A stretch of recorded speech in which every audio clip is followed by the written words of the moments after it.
deals with the overhead or the wake up throw issue that a lot of other rev blows have to deal with.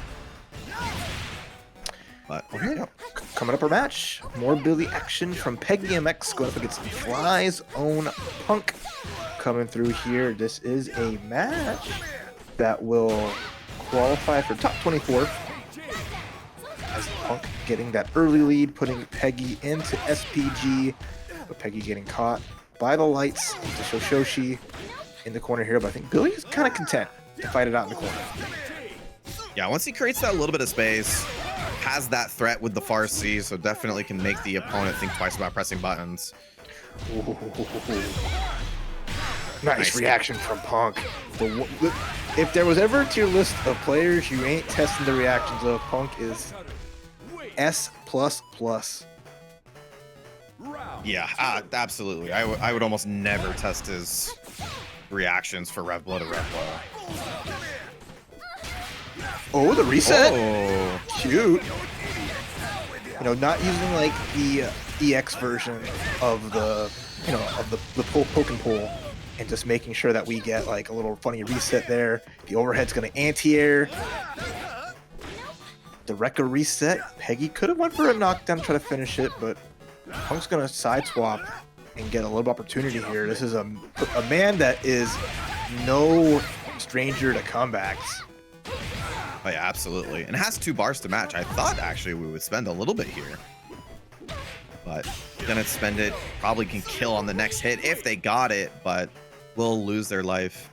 I wonder about that decision too, because a lot of the time you will see supers in that situation for the control that they provide, but maybe wanted it for more options to kill in that round, because would have been able to kill off the EX command grab as well, even though the scaling would be really high.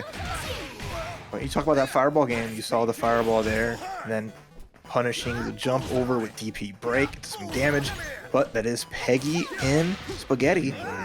They have everything they need here. They did not go for the flippy kick. Instead, we're just trying to go for the records. It didn't work out. Punk, big damage incoming. Yeah, June attack on 1. 2 is not going to kill, but this one will give you a nice knockdown and let you kill off of almost anything. Oh, you got to spend everything here. I want you to see level 2. Please, at least level 2. Make it a one-hit game. Yeah, level 2 is going to be about as close. Anything kills on the next. Whoa. No. Whoa. Final hit. Maybe you don't level 2. Maybe you don't level 2, Sammy. Don't listen to us. Don't. Okay, it's safe. But don't listen to us. I have never seen that yet. And now I know that's a thing, huh? But alas, pride cometh before the fall. I got scared. I was like, oh, I mean, level 2 is the right decision, right? Getting 2 level 1s in that situation. Yeah, another level 1 could kill, or as a reversal, sure. But it gets you the life lead, and it makes it, you know, a good enough knockdown where it's just like one good jump C, etc. Right? So I was like, yeah. Ooh. No, it might be the situation where Peggy tried to put a level 2 where a level 1 normally goes. And sometimes they do stuff like that. They have different properties, different knockdown timings, different hits. Like, they're not like one, they can't just be substituted. We'll see if they adjust their timing for next time if it comes up. Chat, let us know that it's because a little too early. But Peggy, though, gonna get Punk out of SPG, spend the 1 bar, get that knockdown. Plenty of rev gauge left here, some solid pressure as well with that close E, and Punk just suffering. Although the run-up grab, no good. A very nice read. Saw the hop JD from Punk. Drop the ender to the combo, though. Once again, I'm going to assume that was a super, because that feels like what that should supposed to be. And it probably would have killed, but Punk unfortunately dropping that one.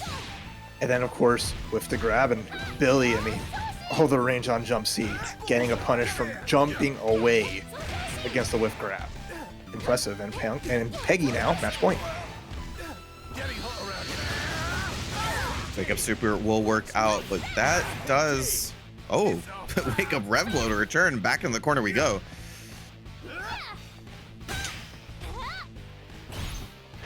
Okay. Punk, give it some space. No reversal yet here on the side of Peggy.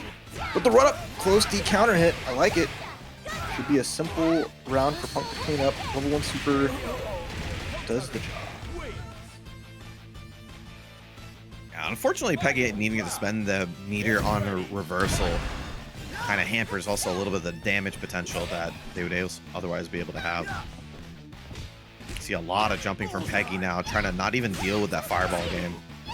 Ooh, he did the break on the Shoshoshi, getting the reset. Nice damage here. Punk not getting the level 1 super that time, unfortunate. But still a lot of gas in the tank. Punish? Oof.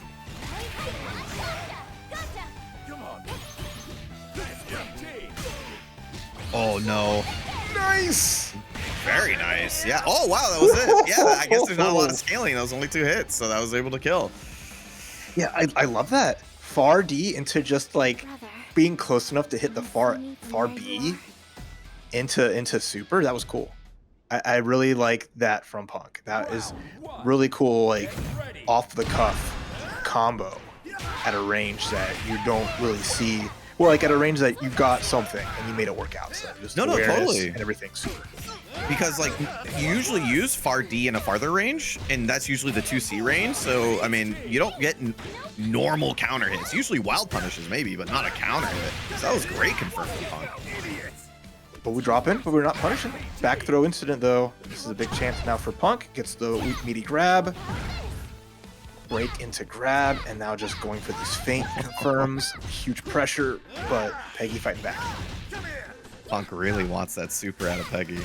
Ooh! Oh no, didn't get close D. Even Punk himself was going for 2C off of those confirms to avoid the proximity issue. Oh wait, hold on. Okay, gets a grab. Into the corner you go. But the back throw is good from Punk. The chip should be free. I love that. And the quick dunks. The water's finally hot. It's time to start steeping, getting our tea all nice and tasty. Oh. Yeah, these hops from Punk have been phenomenal. Gonna spend level 1's gonna leave them in SPG. Still gotta worry about that rev blow. And no, we don't. Rev blow up. Oh, what a read from Punk. Getting that level 1, and there you go, Punk taking it 2-0 over PeggyMX. A little cut and dry for what you can use effectively and what's really strong, but at the very least you have a lot of choices. And speaking of choices, EepyGirl with her Billy, you're speaking about him earlier. One of like those really like just great tournament characters. A lot of great tools. Yeah, you don't got a real reversal until you have a super, but the way you get to control a space, have a unique flavor of pressure, and also fight at a range most other characters don't really encompass. It's really fun. I actually think that in terms of talking about the meta, that is actually the thing that matters the most. It feels like all the characters that are at the top tier control the pace of the game in some way, shape, or form. And Billy definitely does that. Long normals. I still can't believe his Farsi is cancelable. Like, we played an entire KOF game where they said, no, that's never going to happen. Reversal super though. Hold on. Tako did a really good guard cancel. And gets the anti-cross-up Raging Storm, keeping this nice and even there. EepyGirl in overheat, gets crossed over, trying to roll out the counter hit, and Tako, the first round. EepyGirl was in control, but Tako with that one reversal, getting out of pressure. Oh, nice Very reaction nice to the rev blow with their own, and EepyGirl, she's getting some nice hits here with the hard knockdown. Safe jump setup, nice jump away from the throw. Gonna delete that SPG, that's the first big moment. Get the hard knockdown as well. Right, we're just gonna block it out, just be patient about it. I understand that from Tako. Still got one super ready to go, no problems there, and a great just defend on the anti-air. Boom, spend that cash into the shining knuckle, and now it's guess for game here. Just to throw to it. Well done. Yeah, very well done. Good use of the super meters as well. Getting knockdowns and rinse repeating that Oki. The green lipstick on Rock, that's classy. I just noticed. Oh, okay, you're styling. Doesn't let the second part of that pressure string rip, and Tako is eating them up on these throw whiffs. That's my favorite mix-up. Just run up, delay, neutral jump. wait for someone to whip the grab, and then just make them pay. Oh, he grabbed out of the EX. Interesting. Wake up super, big punish opportunity for EP Girl. Appreciate EP Girl to show off the Raging Storm punish as soon as we were talking about it. Oh, the overheat though. Yeah, it's too bad. You block anyone special, you have no rev guard. So that chip was going to be imminent, especially, you know, hard edge, any multitude of like even the Shippukens. Rock will get that chip down, and now it's Tako on the match point. It's been really hard for EP to kind of get this offense going. Like, it's been, yeah, these little hits here and there, but we need the Oki to be just as valuable. There it is, finally getting some offense started. All right, next, safe jump D, more pressure blocks, the light, rising tackle, and clean round. As EepyGirlWakeyWorld is starting to wake up herself. Can't go down that easy, especially when you're one of the top seeds of the bracket here, but Tako's not making it easy for her. Nice. Gets the hit off of Farsi. Wow, we're spending all of it right now. I'm quite surprised. Hey, I can understand. I mean, Half-Life gone, not bad. You get her out of spaghetti, and you know, it can be a little tough because you don't have that big damage that you can try to close out with, but it's as even as it gets in terms of like resources. Gonna get this confirmed. Has a super attack on for the end of it. Gonna get a knockdown and a setup off of it as well.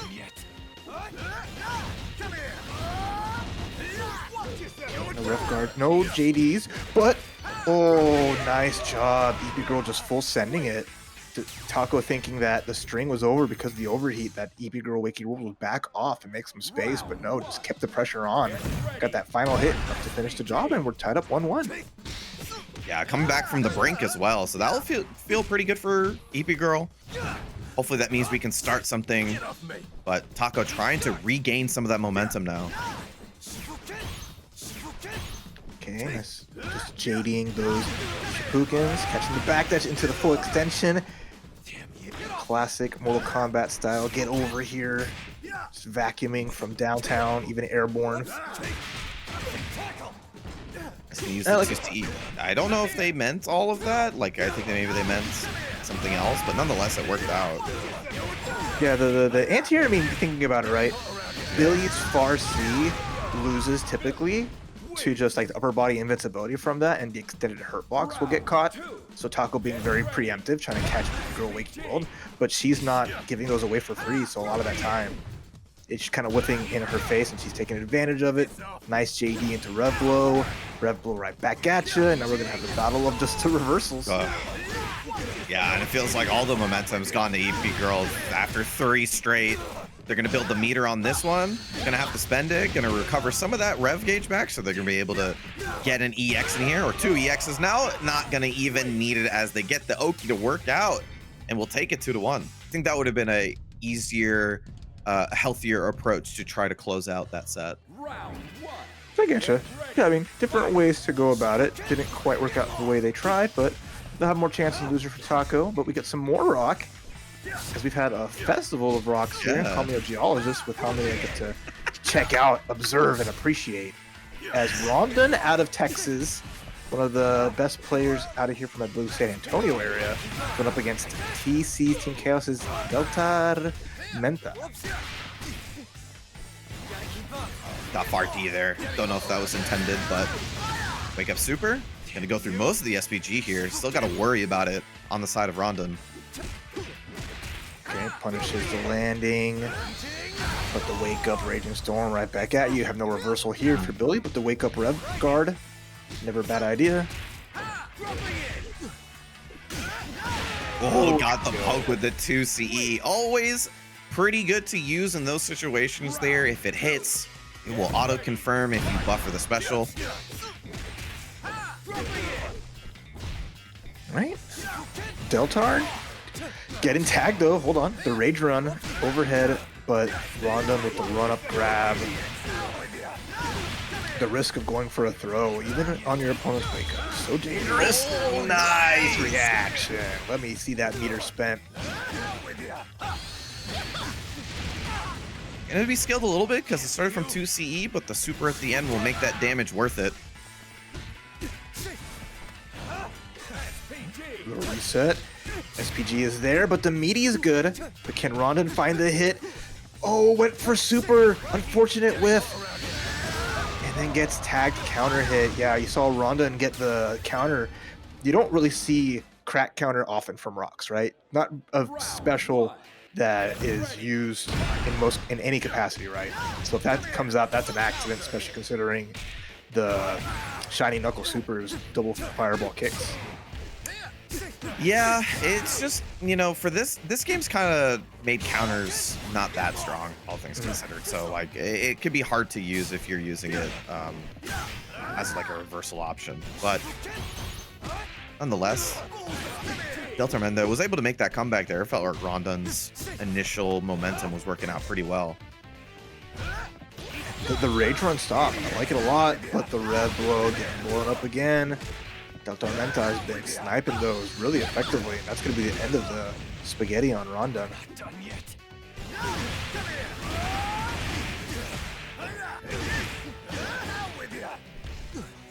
It's not able to close it out. It's going to give RonDun one more chance, especially with the super behind it. Almost anything will do it. No, goes for a reset there. And no, the super. One more chance. Oh my god. What a god. RonDun. I can't believe all of the shenanigans paid off. Wanted to hold on to a bar so bad, they dropped their super combo after the reset and then just won off the scramble. Oh boy. Slightly negative in the DP. Oh, we're certainly playing an SNK fighting game. Never gonna hate if RonDun, you know, threw it out, made it work, but throughout the super, DELTARMENTA happy to take that damage, especially with RonDun being an overheat. Give me that wild punish. Give me that damage, and it's gonna take us to a final round. Attack on the super at the end. Make sure we close it out. Set point. Meter a little bit in the advantage of RonDun. So definitely once they get hit a few times in SPG, they'll probably have enough for their hidden gear. Like RonDun is like the special kind of rock. He's a special moves rock. He's been throwing out everything but the kitchen sink. My approach is throwing whatever I can, and if it hits, it sticks his hidden gear to power RonDun back up. Get DELTARMENTA, lose a chunk of life. There's still an SPG. The area though, there's the low, big hit here. RonDun closing it out, but the throw whiff is gonna pay the price for it. Yeah, out of SPG, so hidden gear might have been able to close that one out, or at least put him really close. RonDun with another opportunity definitely still has to worry about the super meter. Goes for the reset again, and this one it will kill. RonDun will take it. Oh my god. Just like, again, no, the rocks I've seen, they do not use raid run the way RonDun has used it at all, right?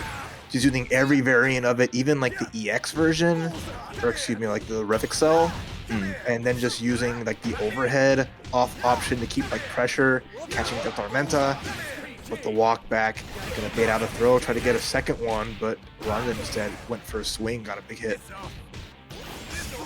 Yeah, I would say overall in this game, Rage Run's pretty weak, but you do need to show their counterpoints against it.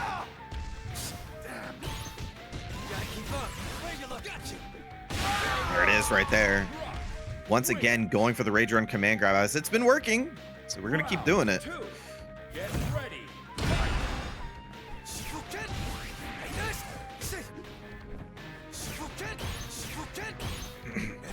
All right.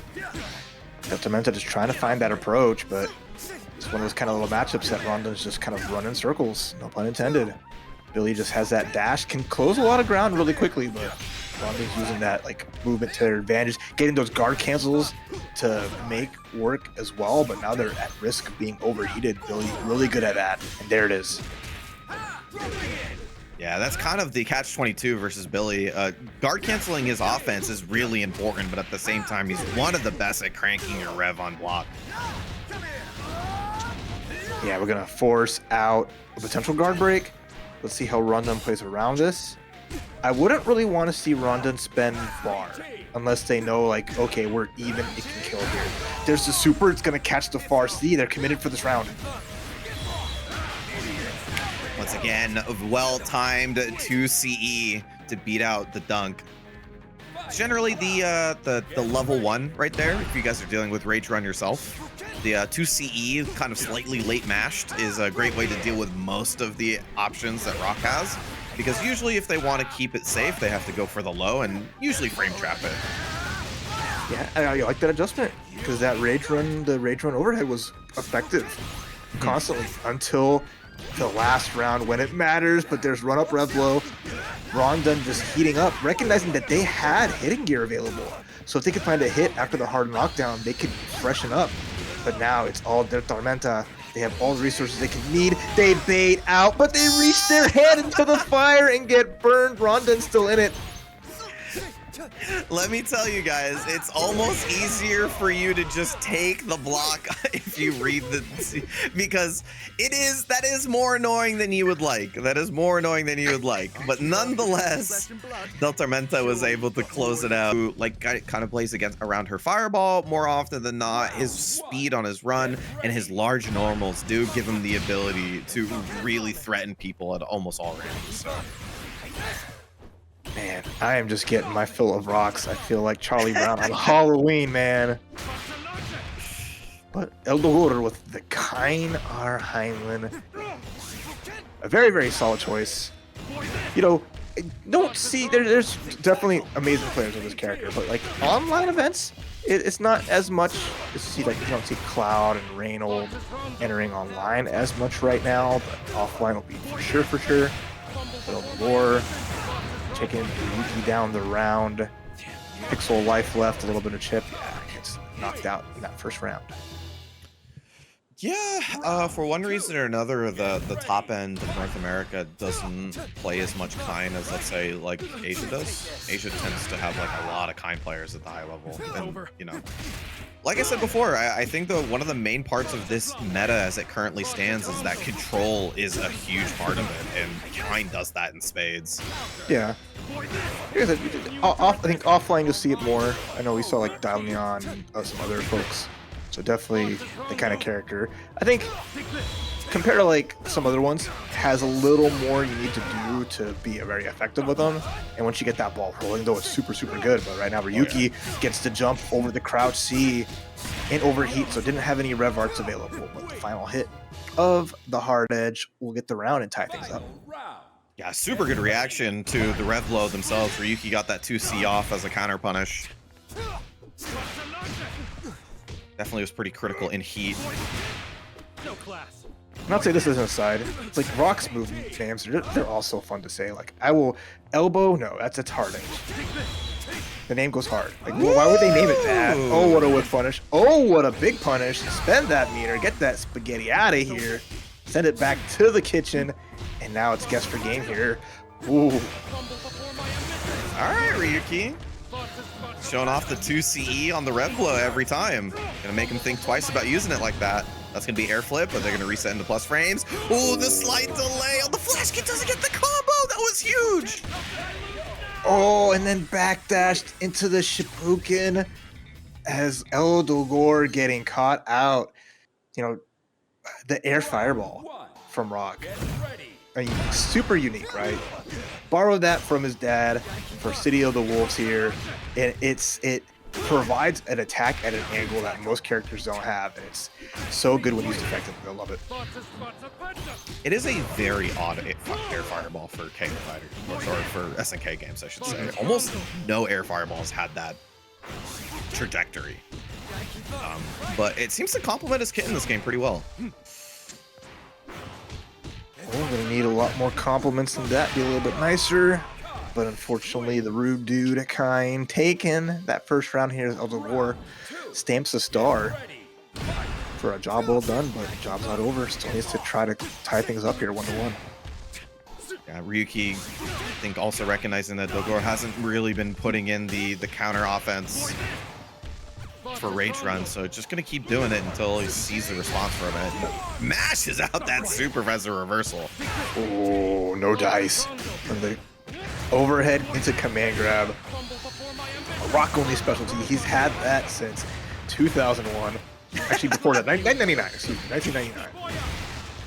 I'm impressed that you remember.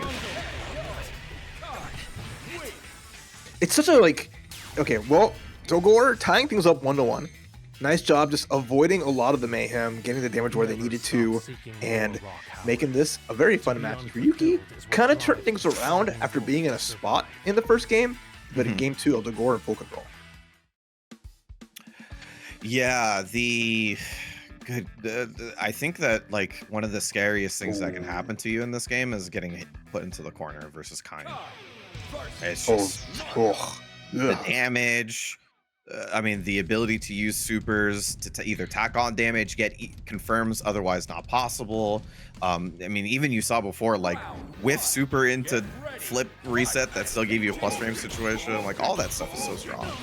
But speaking of strong, we throw him pies. You get the karate master, Mr. Marco's neighborhood, coming out here as he's been doing a lot of work. People have been really enjoying the character. Bar switching to him, winning a tournament with the character recently. You know, of course, you saw Goichi, who had played them at Combo Breaker, doing a lot, and you just see how much pressure just happens. The big block, the big finish, and you know, Dogor was just anxious to get something going, but Ryuki blocked it out, got the punish, and that's a match point. yeah, I mean, again, this is I think this matchup can be kind of annoying for Marco at times, but he is one of the best Oki characters in the game. So once you get that opportunity, oh, nice JDs! No, we didn't Isn't that how it goes? Sick JD into a combo oopsie. What a drop. What a block. And Dakaretskin, the red blow from Marco, getting blocked out. Wake up reversal. Let's see if Dogor gets it right this time. No dice. No, they didn't have charge. And then they didn't get close. Oh, that's tough. Still got the hit though afterwards, so might be able to make the comeback. What does Cookie say here? PK Starstorm! I never put that one together myself. Shout outs to Cookie out there with the other awesome folks for CEO this weekend. Look forward to seeing them on the City of the Wolves stream and other games as well. Ryuki spending a lot trying to find that first hit on Dogor. Locks it out for 75 rev and a meter spend. Okay. Light, DP break. We don't get the hard knockdown because we don't. He could have used rev blow at the end of there, but still a little high on it. Gonna connect. Oh my gosh. And then the chip out. That was so good. Dogor get caught not doing rev guard. And Ryuki gonna take that 2-0. Just ran up, said, give me the game-ending handshakes. I know him as a uni player playing Akatsuki, so obviously he's playing Rock. It's kind of just fits, but I'm looking forward to seeing how that works, as we got a pretty classic matchup here, seeing Terry on the other side. And starting it up the only way we know how, hitting that EX burn knuckle into the corner carry combo. Keitoless already hurting just a little bit here as Papa Terry not afraid to give his son a spanking. That's that first round pretty easy. There's really something you say to something, like, you're really saying something. Round start, EX burn knuckle, like, it's like starting a fight by throwing a chair. Like you're saying, you're kind of starting it with a statement. Mm-hmm. Okay, this is unique for SNK games. I mean, I'm sure it's been talked about before, but like having your rev arts accessible from round start. Yeah. Like Street Fighter 6, where you have a drive gauge at the ready, so you can make funny things happen. You know, all of your EX moves and all that. So BoyMan just taking advantage of it, right? All of these, you know, rev arts so strong. Even the feints here, taking a page out of, you know, Shadow X. Very nice. Seemed like a safe jump in that situation. I don't know everyone for rock, but that seemed pretty obvious the design for that. Is Keitoless able to come back off of a very nice to be confirmed? The power of JD gets the bounce off of the anti-air, gets half-life gone off Keitoless. Ooh, gonna be a lot of work to get around that. Nice reaction, rev low to blow up the rage run. And now we're just scrambling. Every trade looks out in BoyMan's favor. A good way to deal with rage run, especially if you see a few of the options, can be dealt with rev flow quite nicely. But a couple of duffs from BoyMan, able to get hits time and time again on the run-ups and able to take it over Keitoless in this first game. Remember, No, really good. I mean, you see Keitoless just trying to check Terry at a distance and play kind of like that mid-screen poking game. Nice red blow with the crumple and everything. But it's just BoyMan going for these jumps and just saying, you know, if you can play neutral and poke all you want, the jump D is going to just equalize it if you're not just waiting for 2 CE anti-air or anything of that nature. Or at this point, you just do like rising tackle break, just to make sure that you keep them honest and keep yourself safe. We get a very strong run from Keitoless, actually. Just got the offense, kept it rolling the entire time. BoyMan wasn't able to really start their offense.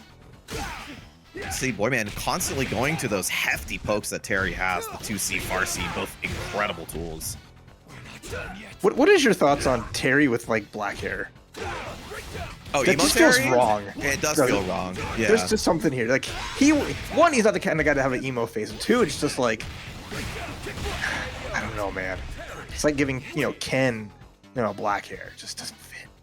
He's I kind of get the idea behind the custom. I feel like he's going for like more of a rocker vibe for the character, but I feel like that fits rock better than it fits Terry.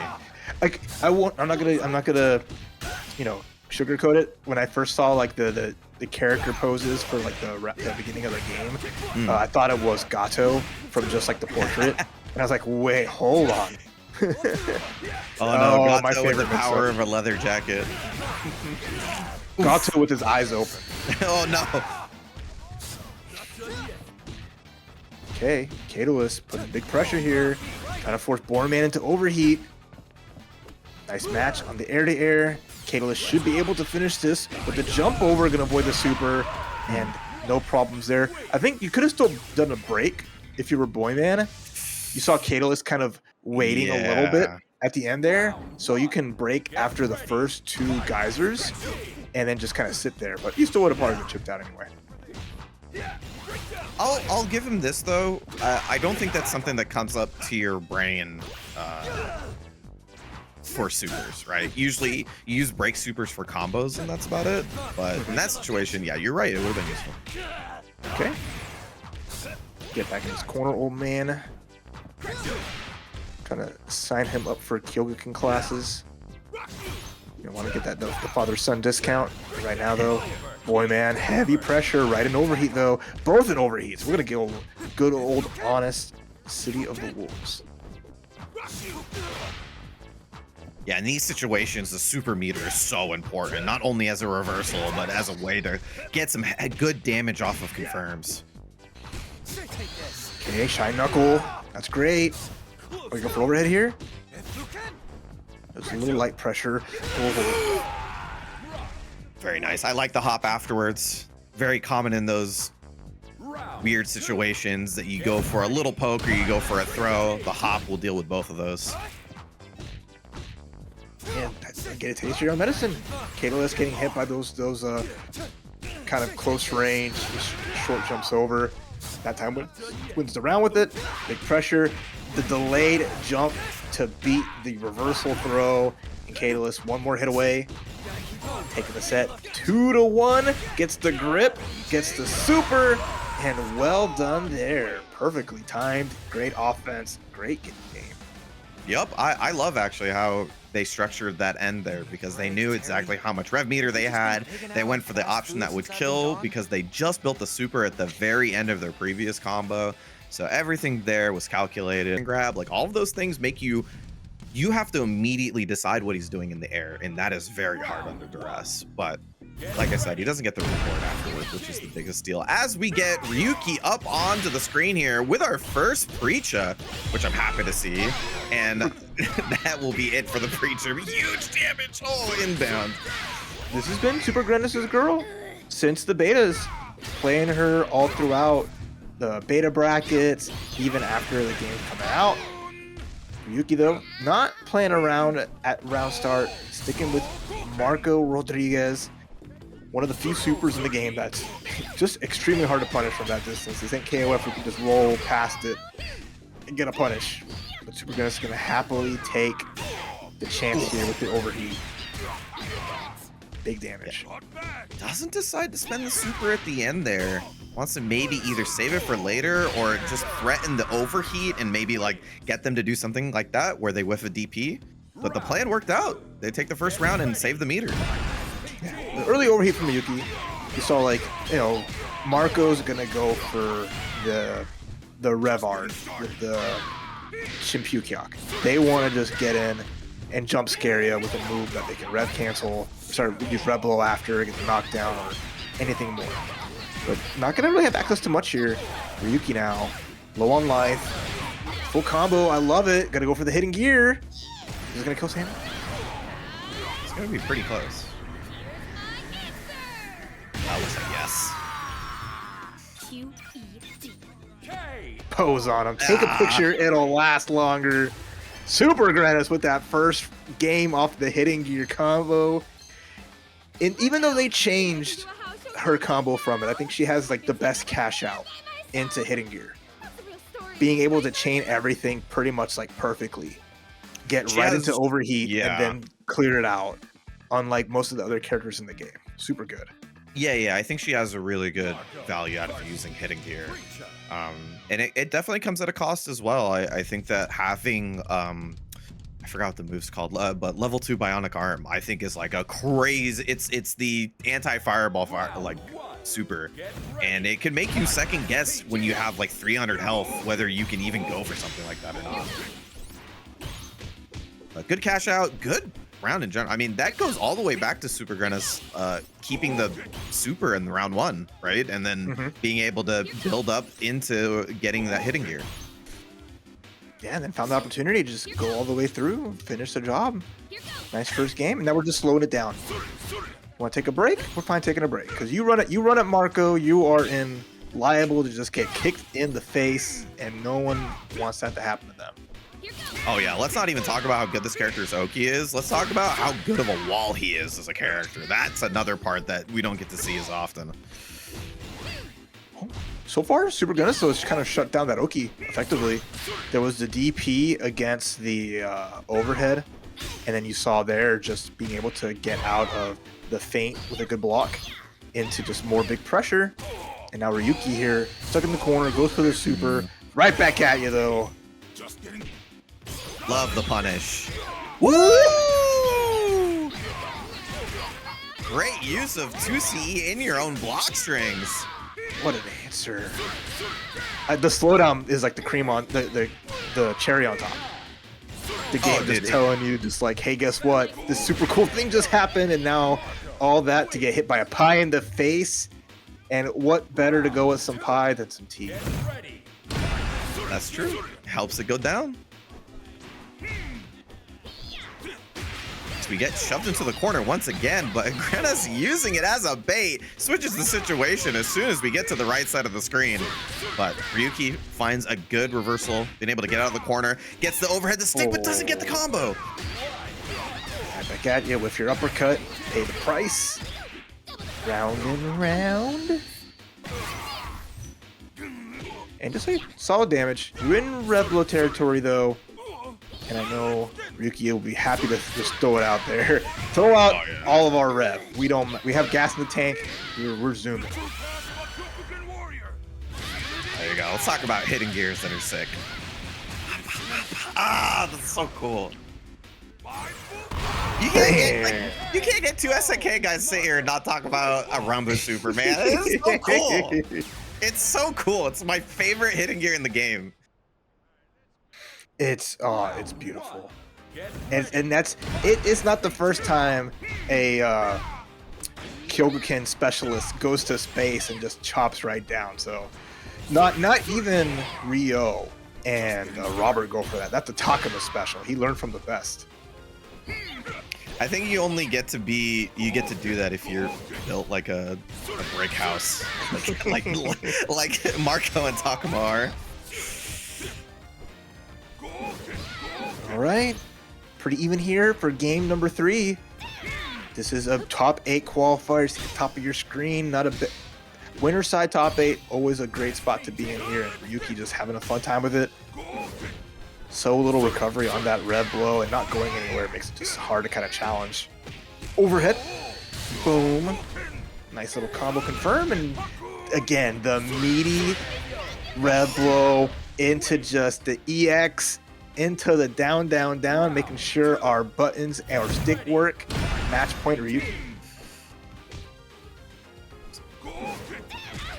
Yeah, Grenas really needs to get that hit started, because once they do, their offense is solid. Just get the hit. Gonna shove him in the corner as well. Gonna use 1 bar. Not gonna go for that hitting gear just yet.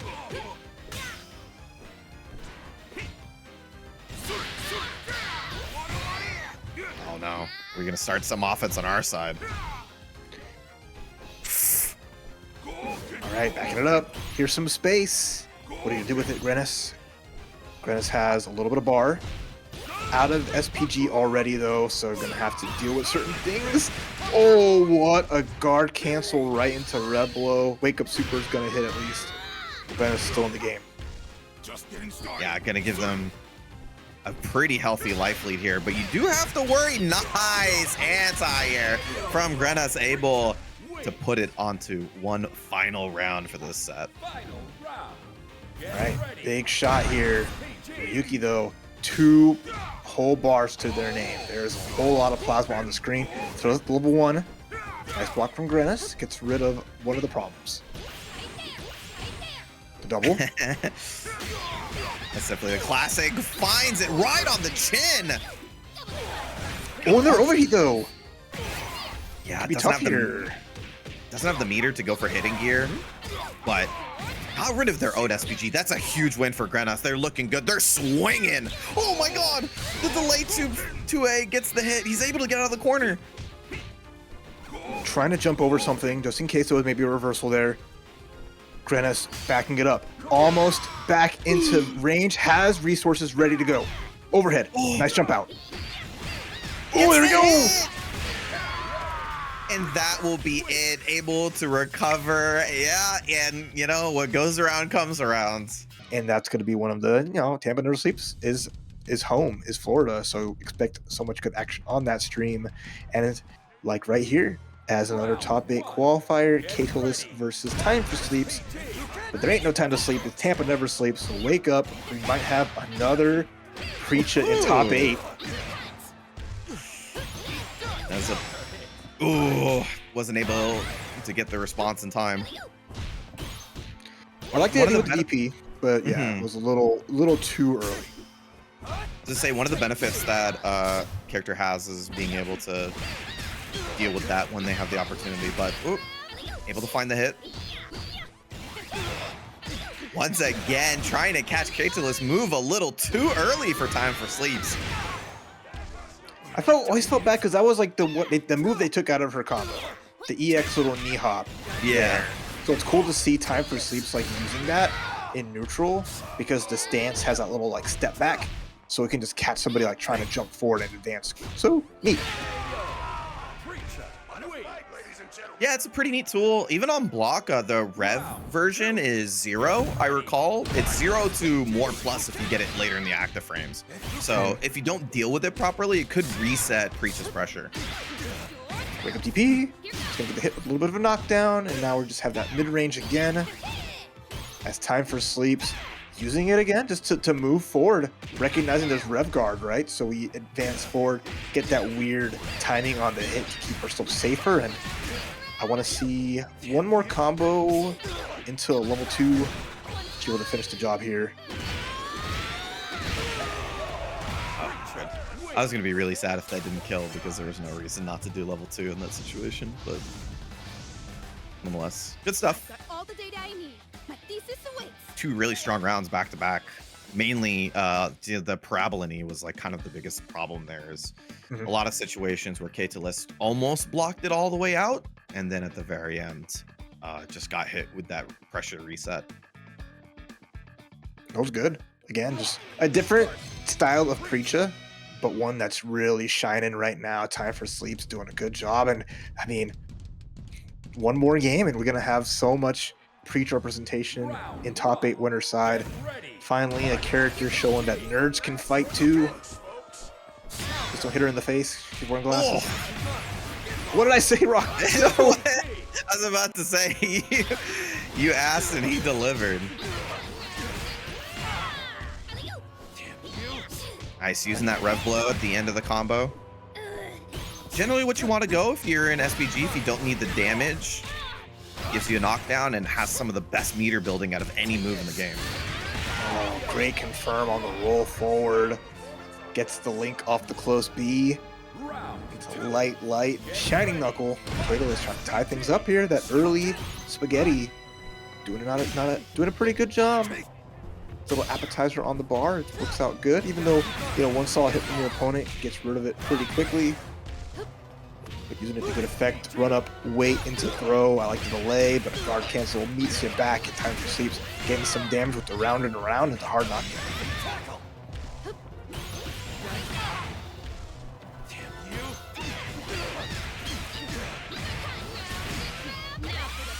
Hidden gear, yeah, I like it. Yeah, gonna recover the rev gauge as well. Pretty much put them at 1 touch. Yep. QED. We're not done yet. Just the pixel. Took a picture, wasn't good enough, but oh, Keitoless, hold on.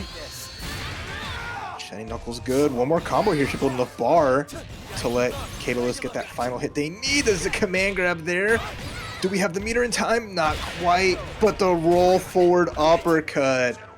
TimeForSleeps just full sent it. Keitoless trying to make space, denied into a big reversal. That was cool. I'm really interested to see why they did EX dunk instead of just their normal setup, because they normally do the setup into jump C, which I think is about just as valuable, but maybe there's an extra benefit, maybe being able to cancel into other rev moves, adding extra benefit to using that as Oki. I'm very curious. Oh, the knee into a big hit. Got a frame trap. And that's no more SPG here for Keitoless in this game. The uppercut gets blocked. Oh, this is huge. This damage is going to be spectacular. Well, could have been more spectacular. It's fine. It was running low on rev. Yeah, I think running low on rev and also didn't have the 2 bars for the kill. I think made them decide to go for a reset in that situation. And in fact, it paid off. Once again, was able to route for around the rev meter and their super meter properly and got the kill. Salvatore is really annoying. So it's about a lot of defensive movement for the Hokuto player. And it's a lot about trying to get that hit for Ferno as the Salvatore. So we'll see. I mean, our first Hokutomaru on stream, which is surprising to say. It was like the rock show. So it was just like we had one of like the proteges on the stream. Hokutomaru just kind of benched, but here, there, fight against Ferno, had a great run. I think a lot last week, doing great in an event, taking out a lot of big names. Maybe it was this week. There's tournaments all the time for City of the Wolves. So magical step. Started to dash in here. Ferno putting that little pressure, and it's gonna be a lot of knowledge checks, huh? Oh yeah, absolutely. This character is not only underrepresented in tournaments, but people play him, they always add their little bit of flair for the character because he does have a lot of unique tools. If you get the far C, second hit will connect for a full combo, and Ferno will take the first one. Nice. And the red blow, just to make sure we get that extra bit of damage to close out. Super solid. Gets the run slide into magical step mix up, and Snoopy losing a lot of life here. And catch him air to air with the jump C. Okay. Into game number 2 as we're hitting that hitting gear. Putting the beat down with the beats. Love is all you need. And just a quick... Okay, not quite enough. I thought it might be enough, but it's okay. We just swimming on him. Able to clean it up. Ferno takes the first one. Yeah, I mean, I without any reversal options to speak of, without meter, is kind of difficult to play against this character when he has the offense going for him. Because you know, even if you press 2 CE, it has its startup time. So if you time it incorrectly and you do it during the cross up, it won't autocorrect, and then you just eat the jump C for huge damage. So this is a not as fun a matchup as you'd think for the character. Obviously, if Hokuto could get on top of the Salvatore, it can be quite problematic for the character himself. But I think that's why Ferno is putting the SPG up point, just having an extra defensive option that doesn't let him get started. And I mean, Ferno's just the one getting started too, right? It's just out the gate, dash forward to get that jump, go into magical step immediately and just start putting this pressure. You see like Snoopy trying to throw the air shuriken, trying to find like little hits to kind of like space out and throw stuff out, but not any real combos come out from them yet. There's no real control yet. As we see the DP coming through, try to find the last hit. Nice mash out from Snoopy, but it's a long way to go to even stay in here. The 2C though is going to connect. Get a bit of a juggle. Gotta watch out for the super though. Salvatore does have the counter super. But the crossover off of the double jump, really nice. Yeah, trying to mix up the way that you have to input that. Oh no, no punish either. Oh, rough. Oh, didn't want to worry about whether they were going to do the fall or not, but you could have ran up and 2CE'd, which would have dealt with all of the options there. Now Ferno making the magic happen, gets the crossover again. Time for another beat down. Oh no! Drops a DP. Big chance here for Snoopy, but oh, nice GD. Didn't get a lot out of it, but Snoopy once again with an opportunity to try to get some offense going, but Ferno's defense has been really good. All right, didn't get confirmed there. Now run up grab, no good. Any single hit can seal the deal here, and all this bar on Ferno's side. Snoopy has to be extra careful if they even get their offense going. Ooh, counter super. Yeah. Goes by the wayside, but not going to matter. Being able to get the hit afterwards. Ferno takes it 2-0 over Snoopy. The Salvatore master coming through from the loser side. They lost round 1. Winners. All of these characters have a very simple sort of like fireball DP to start with the game, or most of them do, I should say. And then, you know, after that, you're sort of building the kit around these sort of core tools. Having a character that kind of like actively wants to jump around is not very common in terms of a play style. So it could be a little hard to sort of figure out how to do that effectively, as well as we'll stop talking about that character. We'll get him a little bit more later as Ferno moves on. We move on to this set. We have DELTARMENTA versus Tako. Yeah, Tako. We saw, I mean, both these players really solid. I like what I saw from Tako's rock earlier, using a lot of those red blows, again, fighting Billy. So preemptive red blows or just red blows after blocking certain things just to get around these long ranges and these big buttons. But DELTARMENTA finds a nice little hit, dashes forward, gets to close D with the meter here. Should be able to close this round. Don't even need it. Wow. Yeah, nice. Yeah, but did use so many rev blows. And as I mentioned before, rev blows build a ton of meter for you. So you can see Tako already almost at 2 bars. Gonna spend 1 right there for the super confirm. And then just jump D. Didn't confirm the hit, but it's okay. Rev blow back though. Give me that crumple. Yeah, big for DELTARMENTA, able to get rid of Tako's SPG. Yeah, didn't even have to worry about spending the meter there. Can save it just for the long run. Yeah, it could have been nice to get a little extra damage. But, let's see what we can do here. Level 1, as Tako with an extra bar available. Trying to tie things up in rounds. Nice run under, though. Gets the punish, too.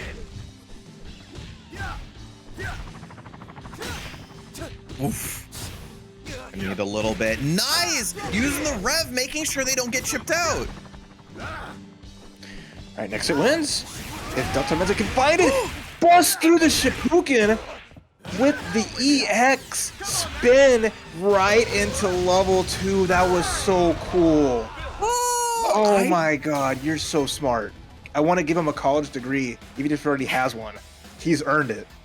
Well, that's your I never even thought of that because you usually see the spin as a fireball reflect, but normally the normal ones, right? The ones that stand still. I haven't seen the EX one used, and I didn't know it straight up just ate fireballs. That was 2 EX bot fireballs, so it just matched it up, and then still got the punish because of the landing recovery on the EX Shippuden, and just said, "Hey, what's up, buddy? Let me just take you to the parade." And because it was a rev art, was able to cancel it with the rev excel, and that was just, mwah. That is my favorite moment I've seen so far. That was cool. Extremely strong character-specific counterplay. That's what you love to see in these games.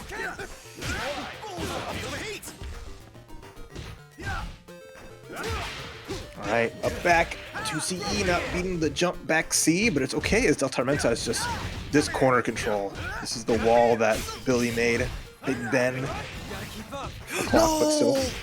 Oh, you gotta wait for him to hit the floor, or you have to use that counter hit property that moves have in SNK games, where they keep the juggle in the air and properly go into something like heavy punch DP break or something. Okay. Try to catch a button there, but the whip to CE. Gonna get a quick punish here as Tako put on that pressure.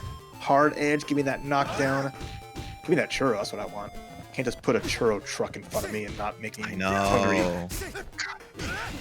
I mean, we both live in like very Hispanic states, so getting a churro you think wouldn't be too hard.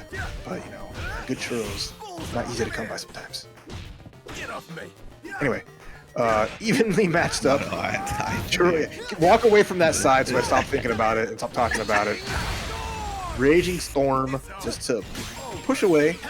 But the command grab's not gonna work. Woo! And level 2 super. Pixel life left for Tako. Oh, nice read. In the overheat state, chip was definitely a problem. Oh, we're gone. See you later, guys. Have a natural, like, good feeling of playing in slightly negative situations, like those -1 to 3 ranges, because that is a very KOF thing, is playing in that space. And Hokuto's full of -2 situations, so I think that if you can play in that situation, you're gonna do very well. As you mentioned before, we get another Rock versus Billy. We got RonDun versus EepyGirl, and I really like seeing 2 different players take on the same matchup.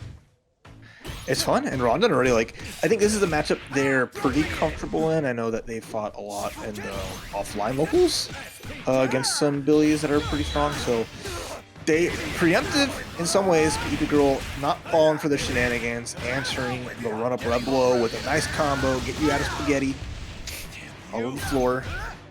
Good block, though, from RonDun's part, just being patient about it. Yeah, once you start putting into the specials, definitely changes the pace of the game. As EepyGirl trying to go for the overheat, RonDun will oblige, put themselves into it. Nice. And chip out should be no problem here. Fading blows a little bit, spinning through the projectile, but the shine knuckle ain't gonna work. I respect the attempt. EepyGirl set that up effectively, recognizing I don't have to go in. I can just chill here, wait, and bait, and bait it. Play perfectly. Yeah. Oh, very nice. This is super. Gonna return the favor. No go. RonDun does run up block, deals with it very well. Doesn't get a huge punish on it though. Okay, content with making Billy lose the meter. Nice trade though on the rage run reset. Now EepyGirl getting to start her offense here. Has the 1 bar. Not gonna spend it, just go for the little reset. Good block from RonDun, but the reversal to CE again, denying a red blow as RonDun's been. You know, after the first time she blew through it, you gotta respect that she is ready and waiting to catch you out. Ooh. Very nice, using the super to make sure we clean up the game. We tie it up 1-1. EepyGirl's overall plan to keep that super for a round kill situation pays off, as even though they lost, they were able to carry it into the next round and use it for that reversal right there. Not bad. And caught the gap with the Rev Art. Nice hard knockdown. Wake Up Super gonna block it out. And this is gonna be big damage. Whew. Huge damage into the overhead, and EepyGirl will take this first game. Great structure in that round 3 in order to take it. That's luxury of, you solid game plan overall. Get those hard knockdowns, set up your safe jumps, and just put that pressure on. Especially you extract a Wake Up Super from your opponent, you block it, you get that extra damage on there. When, Rock has a regular uppercut, that does work effectively, which doesn't cost bar, but I understand wanting to use super, especially with the extended hurt boxes on Billy. But now you're taking big damage and you're losing resources. That's always a hard spot. Nice. Very nice use of crack counter. Yeah, Threw the first red blow, and then the second one went for the crack counter, which again, you don't see that move get used at all. RonDun. Super smart. Oh my god, mashed it out and blocked? Wow, I almost never see somebody block in that situation because they're usually dialing in their offense. $20 from Ocarina Link. We haven't talked about the match, Reno, but y'all keep just shooting these big donations over into it. Thank y'all so much for using up those codes. And all of y'all out here watching, supporting the players here at TampaNeverSleeps. All love to y'all. We accept any more you're willing to spare if you're able to. So, and check out that link while we have the tournament going on.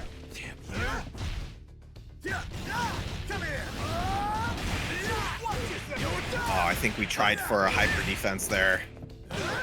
Kind of knew that the situation was going to be pretty bad, but not gonna be able to kill. RonDun switches the situation. Okay, rage run. Double rage run. There's the overheat though from RonDun's side. EepyGirl doesn't have super yet, but a wake up throw is gonna be enough to finish the job. It was kind of a timer there that RonDun had, because as soon as EepyGirl has a meter for super, Billy's super, it's gonna chip out no problem, and it was kind of a done deal there. And now she's on match point.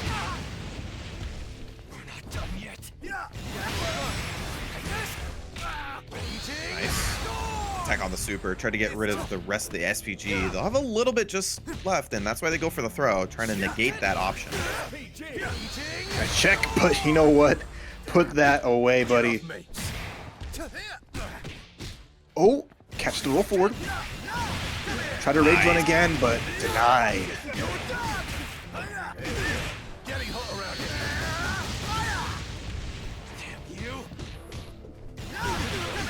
Catches it, and that's gonna do it. No, she went overheat. She has no more resources here. One more hit can do it. There's still chip available, and that's it. Oh, could have been scary. Could have been really scary there.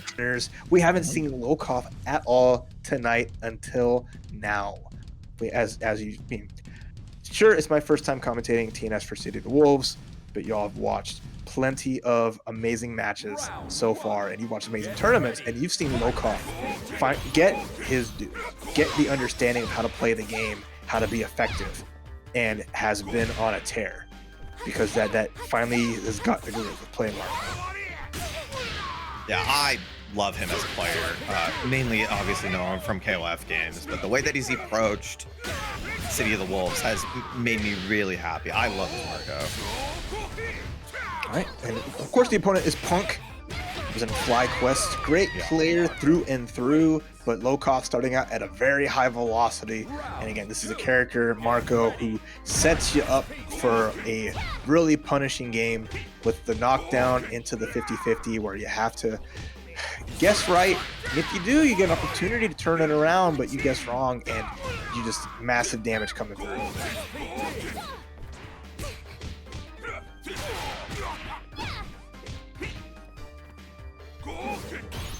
Yeah, so well he's able. Okay, gets to launch.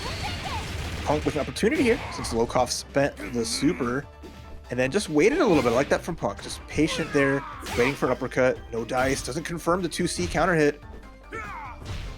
Lokof just making some space here. Defending decently. No Shoshoshi, but it's okay. Punk has to be careful now. The one bar on the side of Lokof can spell doom for Hotaru. Command grab whiff. No super confirm here though.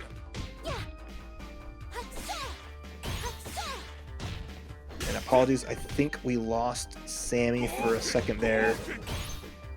Take him back. Hello, Mr. Samofish. A rift. Of course it happens once I get one of my favorite players to come in, man. That's so unfortunate. Or Lokof able to clean it up. Good stuff. Yeah, he's just, I think this is a perfect character for him. I really do. It's just, when you watch him play characters like Ryo or Benny or Yamazaki in KLF, he's playing characters with extreme control and just prowess to constantly make you second guess the space that you're trying to control. And damn, does EX Tatsu do that? Good God, dude. You want to move forward? Oh no, now I got hit by EX Tatsu. It's confirmable. He gets a setup off of it. Oh God, it feels tough to get hit by it. Put this guy in Five Nights at Freddy's. These jump scares are too much. This isn't even neutral skip. This is just jump scare neutral. You just think everything's fine, everything's okay, and then Kyaku, and you're just like,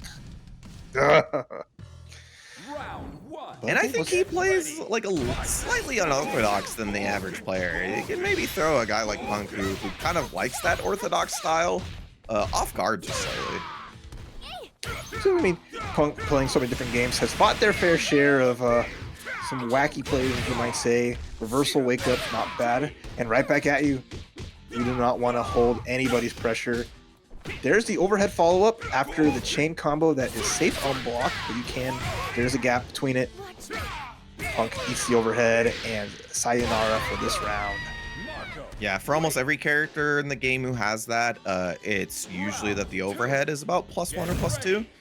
So in those situations, if you don't check that gap that Raph was talking about, he usually gets to reset his pressure. Yeah. You don't see those like auto combos, to say the chain combos, too often, but like the normal, the medium, the mid, and the low option are both punishable. The high has that little property of just like, gotcha. Lokof actually does it quite a bit from what I've seen. I think he values that, even just the pressure it puts onto your rev bar. And you also can cancel into rev low, so you can like make it relatively safe. Okay. There's the guessing game after blocking that. Punk not wanting to overcommit because the DP could have been extra spooky. Overhead dice block, but no punish. Not ready for the just a little bit you can get at the end of there. Cool, plus frames. Overheat, keeping it going. Away. Yeah, once again, going for that option. Punk both times tried to disrespect it in some way, shape, or form, but the frame trap was able to beat him out. So great stuff. That's 2 in a row. It's like the fact that like Marco's close sees 2 hits. Anyway, our other match I talked about it earlier, exciting to see. TimeForSleeps versus Supergrenas, the Preecha mirror. We have a meeting of the minds and of the kicks. We're gonna, of course, we're fighting in our NASA equivalent here, Cape Canaveral. What I really love to see in mirror matches is where people place the SPG, because there's obviously a different idea of how people play characters. So Grena's playing it on point, the more defensive player of the two, versus TimeForSleeps, who put it in the middle. TimeForSleeps, even though in the middle, didn't get a chance to bite into the SPG. No spaghetti for you. Supergrenas gets the grab and gets the first round. The advantage of having that early SPG is being able to throw that out at the round start. Just get that one hit knocked into some high momentum and get the part started quickly. Oh, huge jump in. As mentioned, the SPG on point, gonna be already negated from TimeForSleeps. Cross up, delicious. And now just, yeah, get that big corner combo. Make an uppercut though, no problem for TimeForSleeps, who's maintaining a small lead here. But Supergrenas is just going in, no fear. Plus frames, yes sir.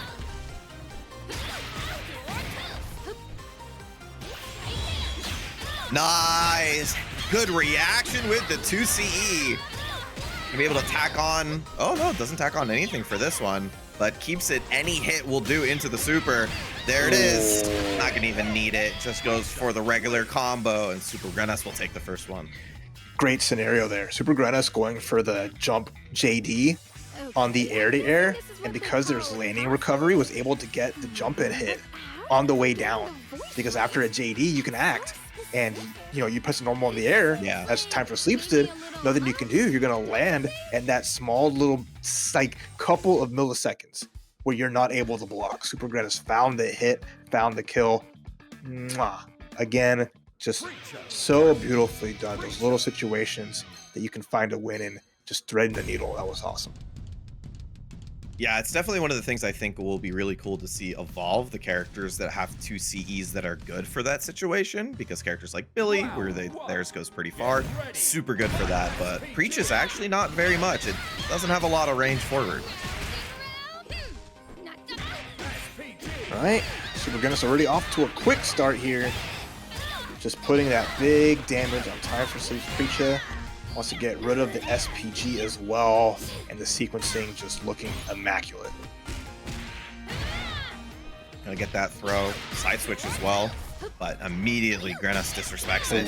Oh, big whiff. That should be the cleanup. No, gonna save it.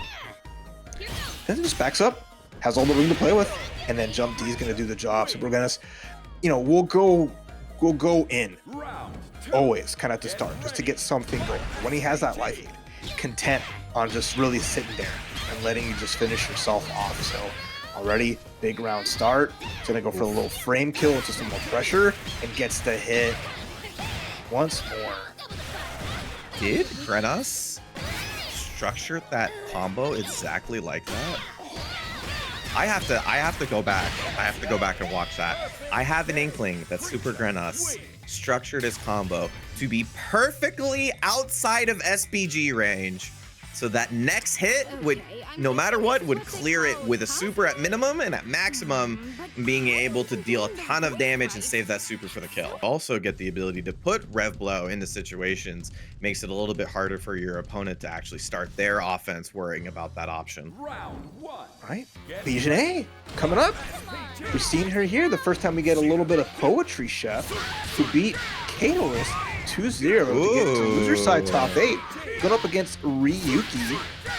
And interesting, like Poetry Chef went to the round start counter, beat out a big jump, but Ryuki said, all I need is that one hit and start the party. You can get one little counter, a little bit of damage, that's cute.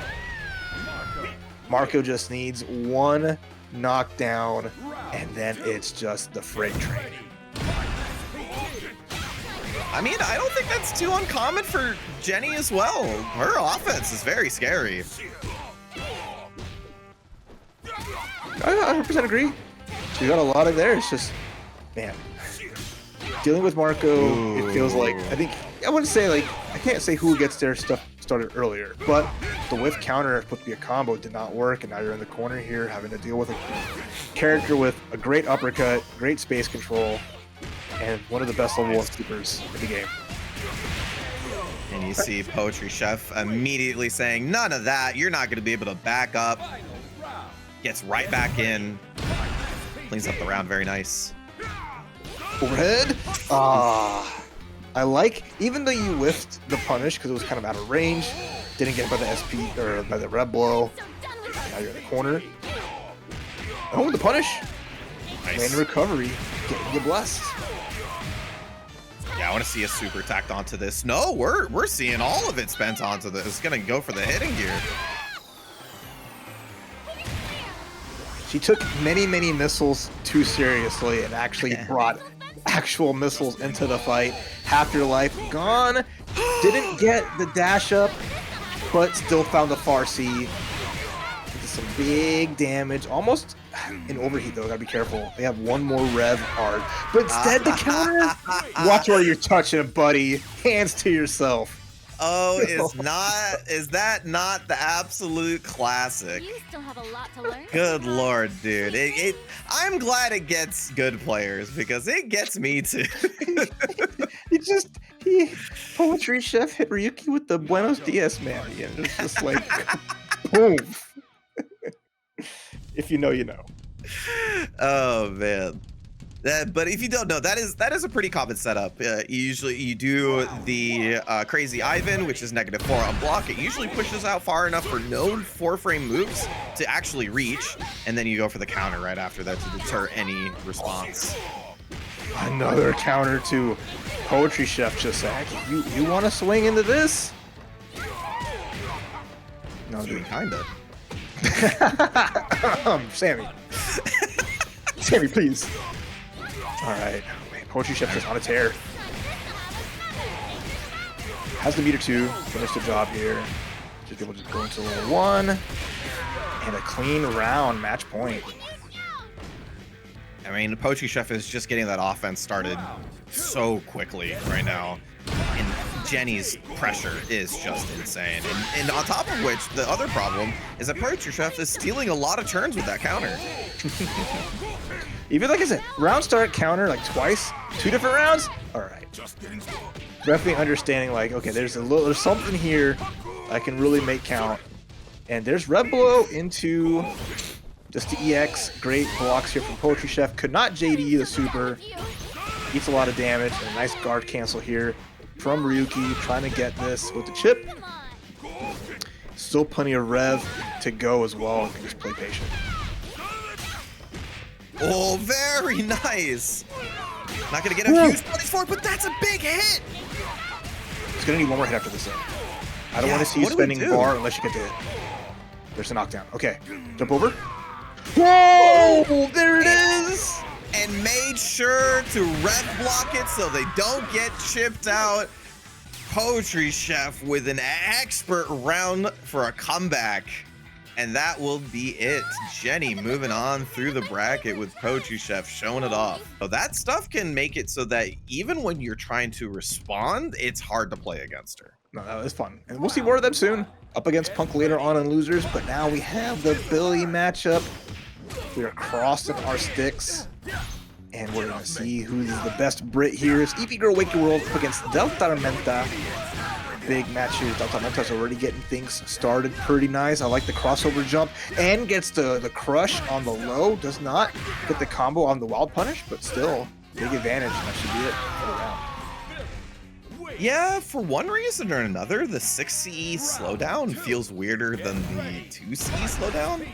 I have missed the combo after 6CE slowdown more times than I'd like to admit.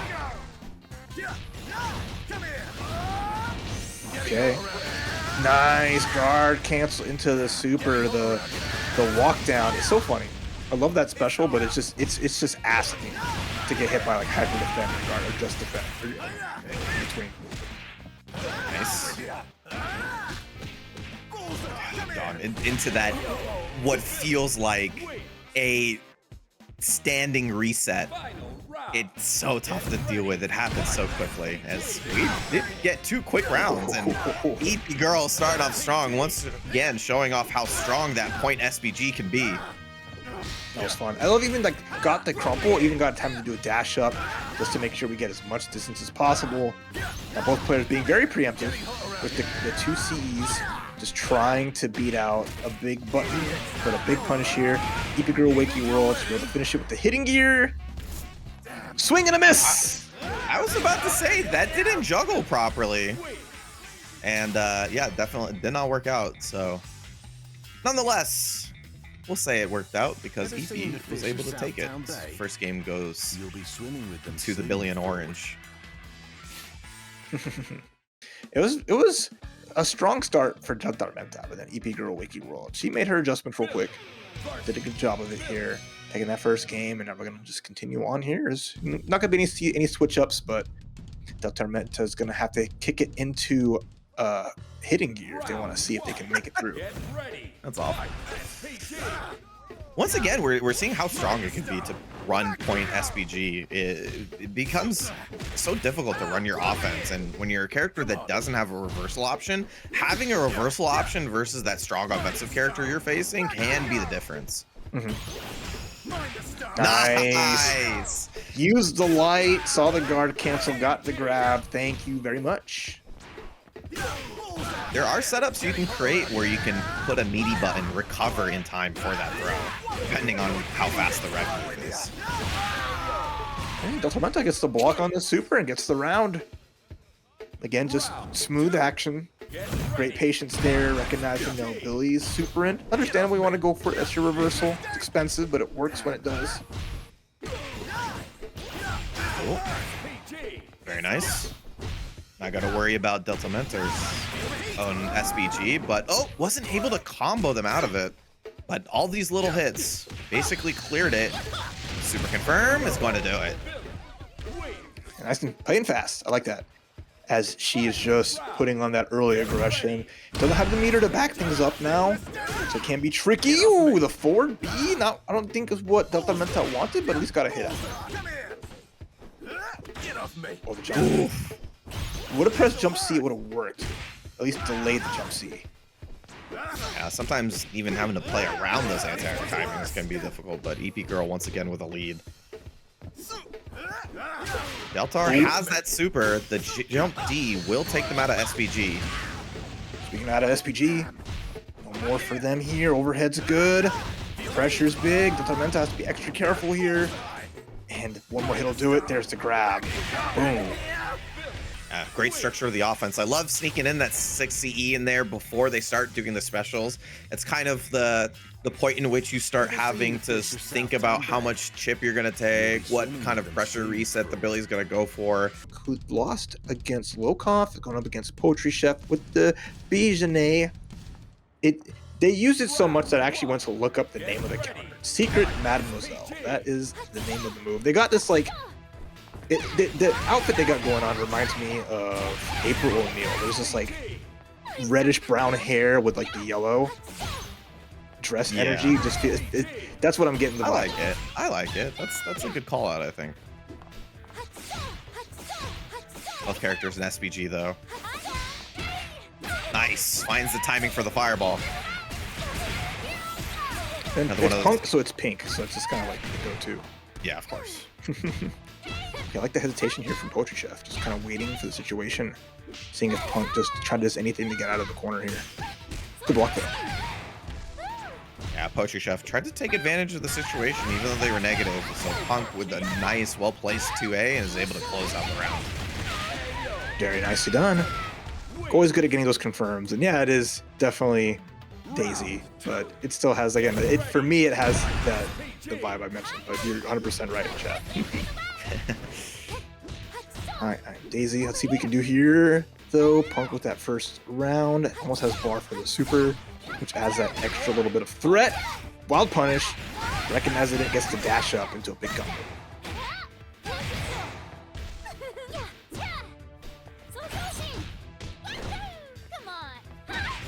Nice. Love that little bit of patience from Punk.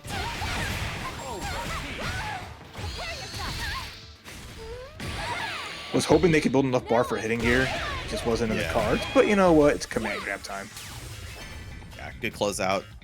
Asked for some sort of reversal from Poetry Chef, and it didn't happen. So, first game goes to Punk. It's so sweet.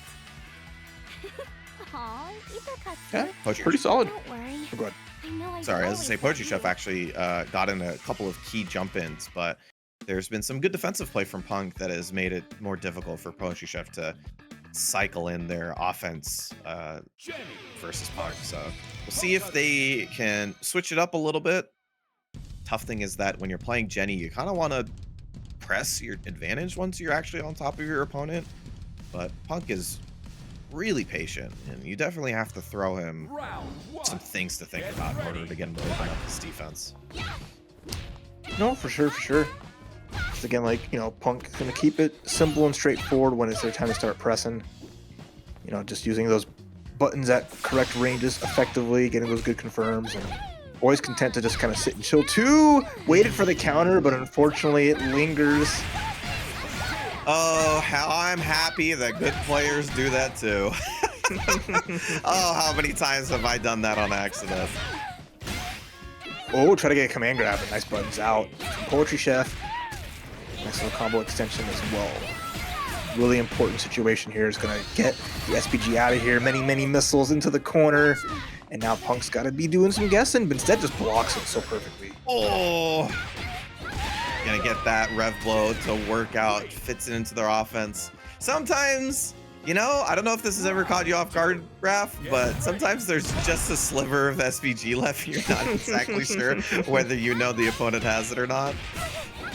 Yeah, I do my best to look at the character's body and see if those little, like, the little flame particles are coming off. That's a good point. You're right. That's like number one thing. If they're yellow, don't put your hand there, fella. You're on a roll with these bars, man. Hello. And Poetry Chef's on the roll with this round, looking to close out and tie things up 1-1 here. But the 2 CEs no good. And now Punk making sure we get the damage we need. One more hit from here with another super will tie things up round-wise. There's the hit, though, with the jump in. 1-1 in games. Yeah, Poetry Chef with a pretty critical 2A there to kind of stop Punk from approaching their offense. They tried to shimmy to begin it, and were playing in that very strong Hotaru 2C range, but Poetry Chef sneaks in that 2A before they can start their offense and is able to get some space for that hop. So now how does Punk answer back? Playing solid, just getting hit by those small, like, you know, those small instances where they just happen to guess, they guess wrong, and then just eat the damage. Because again, B.Jenet with her ability to throw out her far C, that's super good, and get some good damage off of it, and then just the arrow ability, that's really strong as well. So you see that early jump in from Poetry Chef already getting the action started, and there's this corner pressure on the back of it. Ooh, the second time goes for the frame trap, and it works out. Can this still be an SPG after this combo? Both players have to worry about that one. Nice. Fireball, gets the run-up grab. No SPG here for Poetry Chef. I like the dive to avoid the fireball, but Punk ready with the uppercut cancel, and should be around. Gets to save the bar as well. Extra benefit going into, once again, set point for Punk. If that was run-up throw at round start, Add the super towards the end, make sure Punk's out of SPG.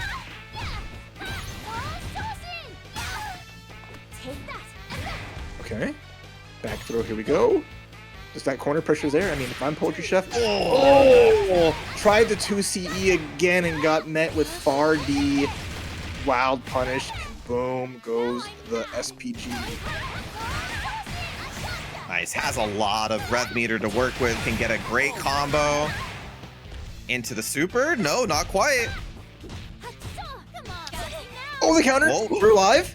We got something going, but the fireball does it, Sammy, and Punk takes it 2-1.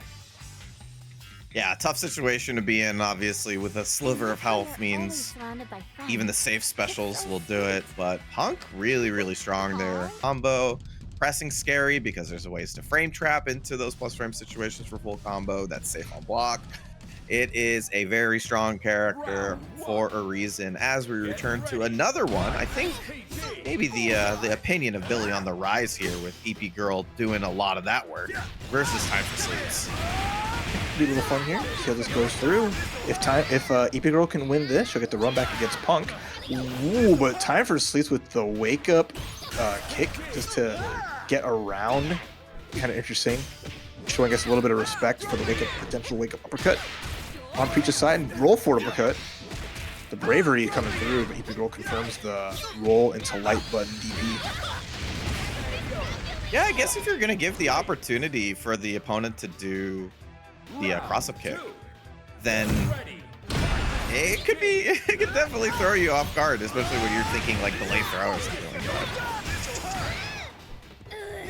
So, EepyGirl just again, timing the rev arts, the rev excels, just a little bit interesting to get those frame traps.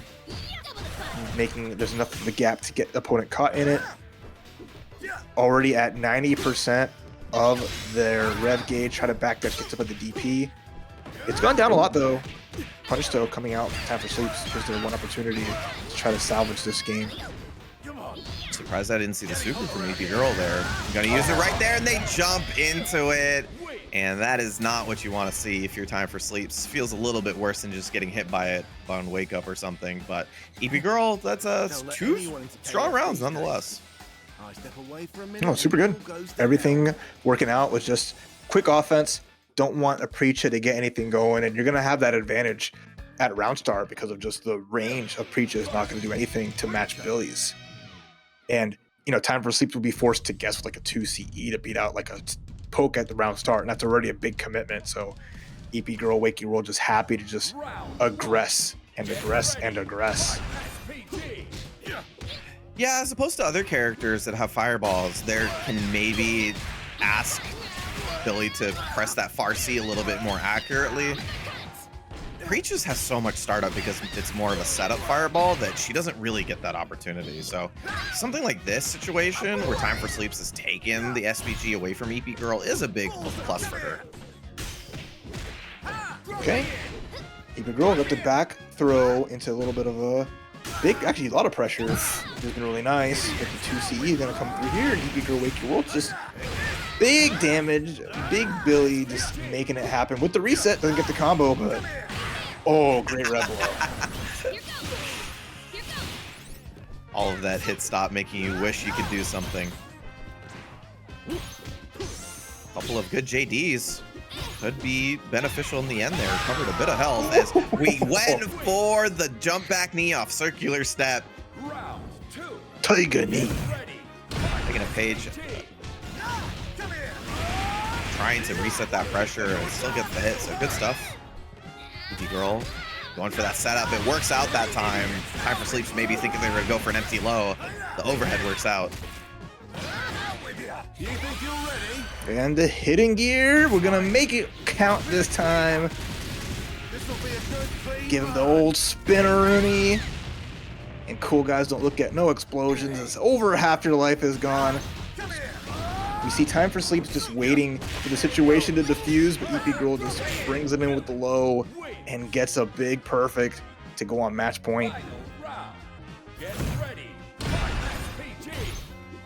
Yeah, one of the few characters that doesn't mind actually using that rev blow. Oh boy. Oh boy. The double knee? That's expensive, but that was so cool. Oh, it hits.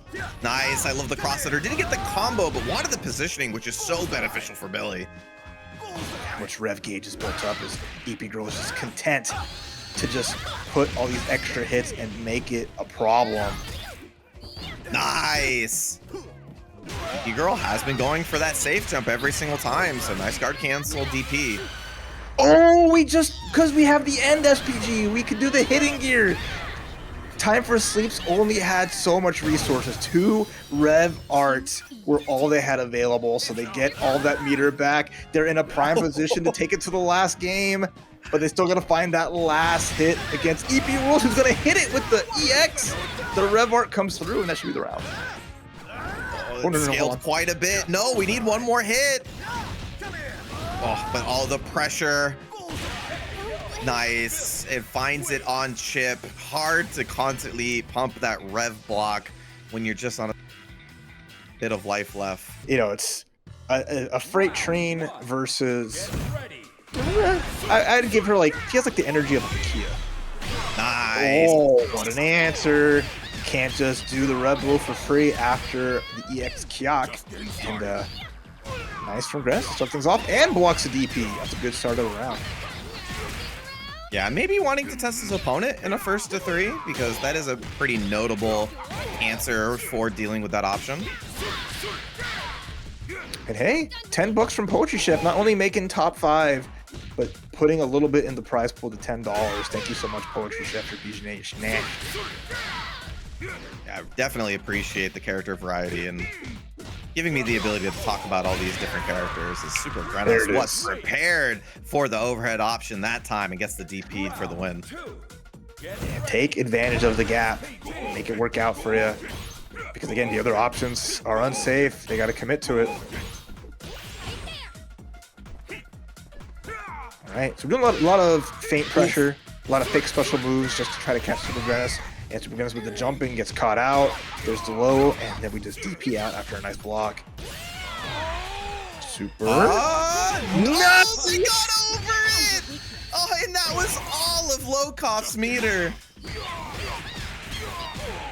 See, she's a nerd for a reason. She calculated the perfect trajectory to make their way through and the damage to the exact decimal point to get the first game as Supergrenas takes a huge first game against Lokof with just the immaculate hurdle, the jump over the hurdle at the end there.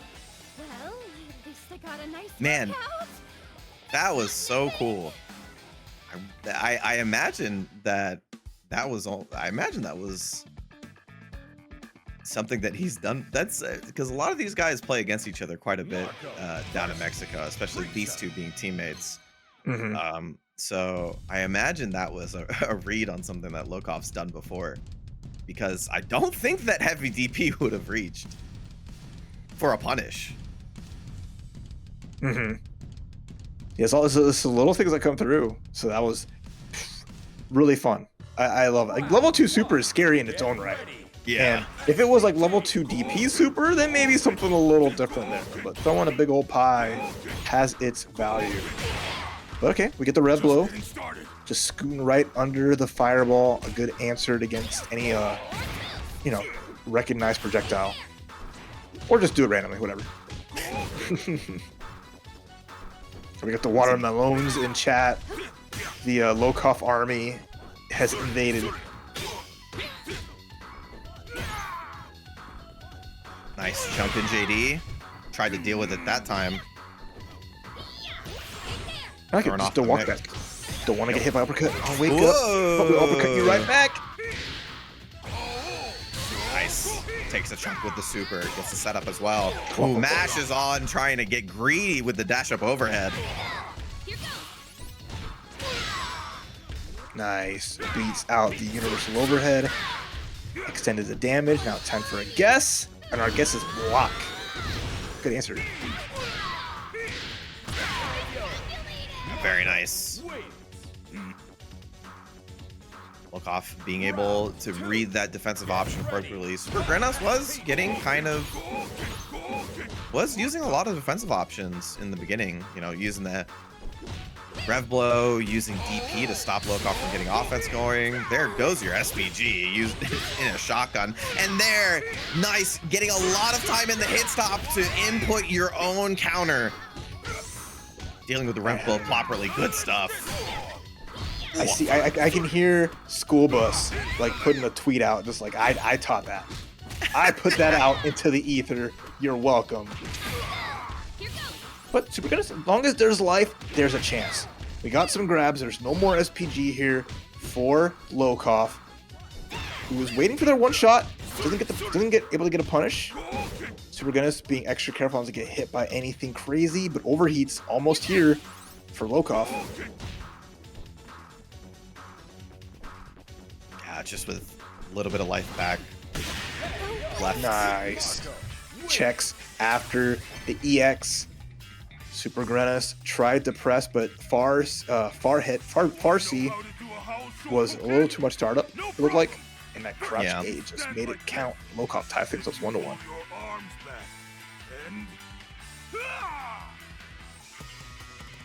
Fun match though. Good back and forth. They're throwing out all the little things you're seeing in the matchup. It's kind of really fun. As like Lokof really like spent a lot in the game one of just like trying to catch some big supers, get some big turnarounds. Didn't work out too well, but I think I wouldn't say a little more compact this time around. Just definitely found the hits where they needed to, and without overextending, made some great decisions to take it over Supergrenas and that to get everything even. Round 1. Get ready. Yeah, it definitely feels like the sort of beginning gambit is really important for both players. Supergrenas threatening the rev blow on the fireball. You see Lokof throwing some fakes in there. And you Nice. jump.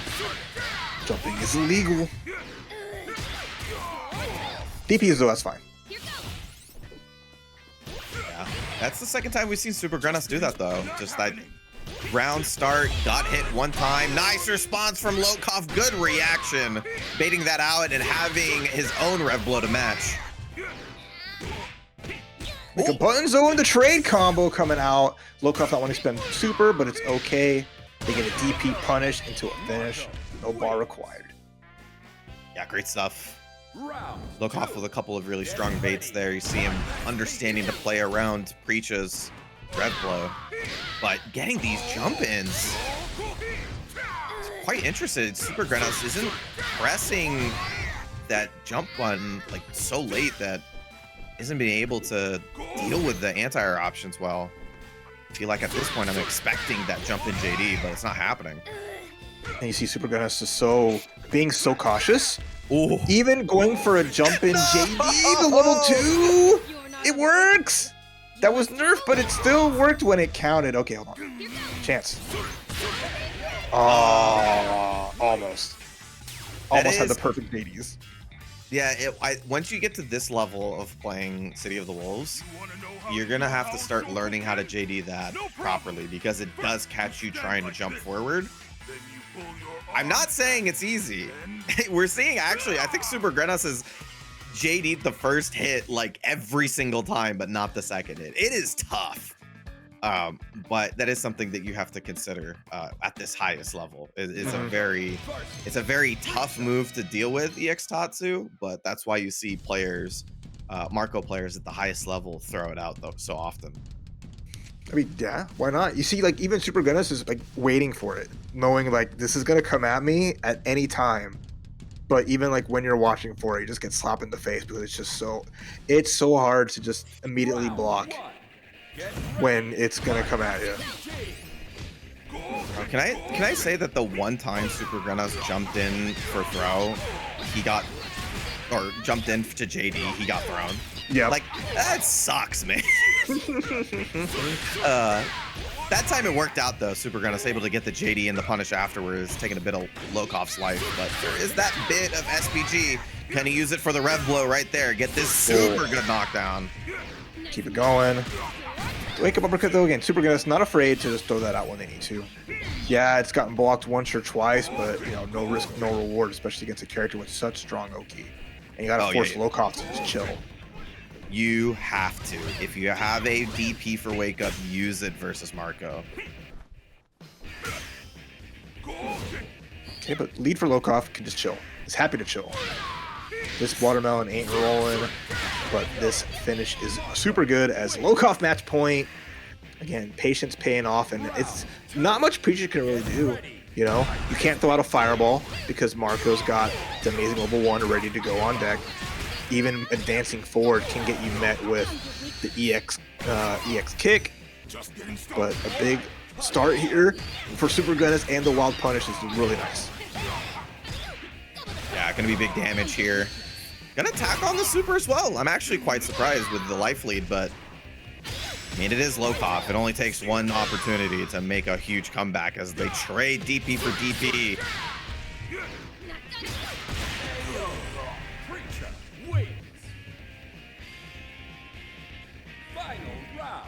All right, Grenas, Supergrenas. He's regular Grenas right now, right? He got to earn that super right now against Lokof, but manages to stave off defeat and a loser's run. But it's time for a Marco round as the messy guessies are coming through. Just side swap here. Lokof given space again over half-life. They don't have to do much here. Ooh. Big hit here for Supergrenas. Can be able to get rid of Lokof's SPG. But it's still, I mean, Lokof still has one combo into finishing you off. Fortunately, it doesn't have any air supers, so it's going to be it for after the EX Tatsu. But as you mentioned, Boom, the shotgun always available. If he really wanted to bet on it, that level 2 would have sealed the set, but Supergrenas with one more opportunity. Oh, the scaling on guard cancels. So low the jump! Tried to clear the hurdle again, but couldn't quite get the distance. So maybe the universe gave us the extra opportunity to watch this set as we were cut off from the previous one. And I really did want to see that one on the winner's side. These are two of the best players at their characters in this region, so I really do want to see how this one shapes up. So we go for one more first to 2 in the tournament before we're back to first to 3s. The EP girl start coming out with a lot of fire. I mean, Punk hasn't pressed one button in this whole situation, as it's just been all this aggression from downtown. Billy just putting on the pressure, but the wake up uppercut. Good start here as Punk gets a little bit of damage. The red blow though getting blessed. I want to mention Punk switching the rev blow to points versus EP Girl this time. I don't believe that was the case when he played against other Billies. I believe he put it on point more often than not. I might have to be corrected, but could be that because of the previous set they played, he feels like he can't find the first hit. As it is the case, EP Girl is the one finding the first big offensive hit here. There you go. Punk with finally gets something of their own. Gets her out of spaghetti. And now just Half-Life gone off the one, jump in. And then there's the wait. We've seen EP Girl go for a lot of those wake up supers. Instead, just 2 CE into the extension. And with the meter here, she'll be able to finish it and get that first game. And the big difference, or I can't say it's a difference, we didn't get to see the whole set. She's just closing the gap. She's not trying to play a spacing game, not trying to win via neutral. She just wants to put this up close pressure that's so hard that you have to hold in a lot of situations. You can uppercut, it's still a risk, but just getting these like good normals up close into the feint cancels and just aggressing. We see like just these, even just jumping in with jump B and just saying, you're not going to anti-air me, I'm going to close the gap like this and I'm in control. Yeah, once again, mentioning that the pressure for Billy is more centered around his normals than it is his specials. His specials are a will I, won't I, but his normals give you a lot to think about. That's worked out. But yeah, oh god, these are 2 big hits in a row for Punk. Wake up buttons though. I like it into the overhead reset. Punk blocks it out. Again, not gonna miss these DPs, but did go into overheat. Still has meter for super, which can be really good here. Instead, EP Girl's gonna get a full combo into reset. Oh, and we're still got the guard break happening soon. Oh. Yeah, definitely has to get aggressive here. Punk cannot block anything else. And EP Girl recognized that, constantly putting buttons in Punk's face. Couldn't block it and couldn't get hit. EP Girl, set point. There's again, round start jump again, but jump D from Punk hits the mark. Full combo incoming. Again, getting rid of the SPG. No spaghetti for you. You're not going to share, then you can't have any. And the punish, nothing crazy. But I'd like to maybe just see a Shoshoshi there, or just a sweep right back. But it's fine.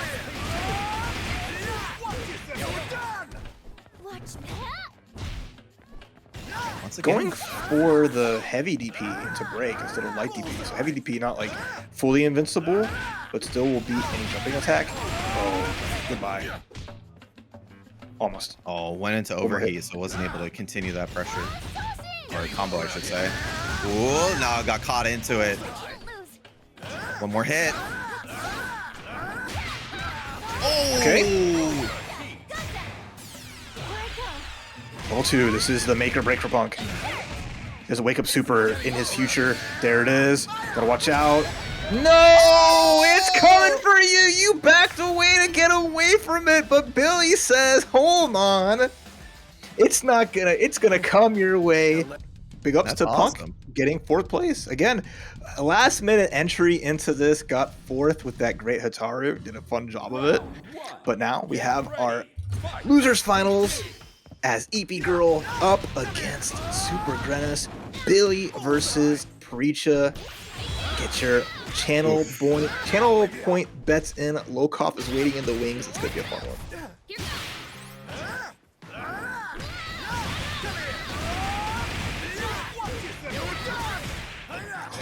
She's on a roll right now.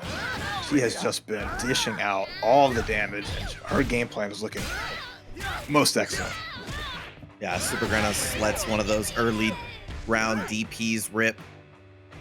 And that will be it for EP Girl. Taking the first one here. Okay, just again, big pressure. Recognizing like, hey, you're not hyper defending or getting these just defends in the middle of these like multi-hit strings. Just keep it rocking. Yep, going for the pressure reset once again.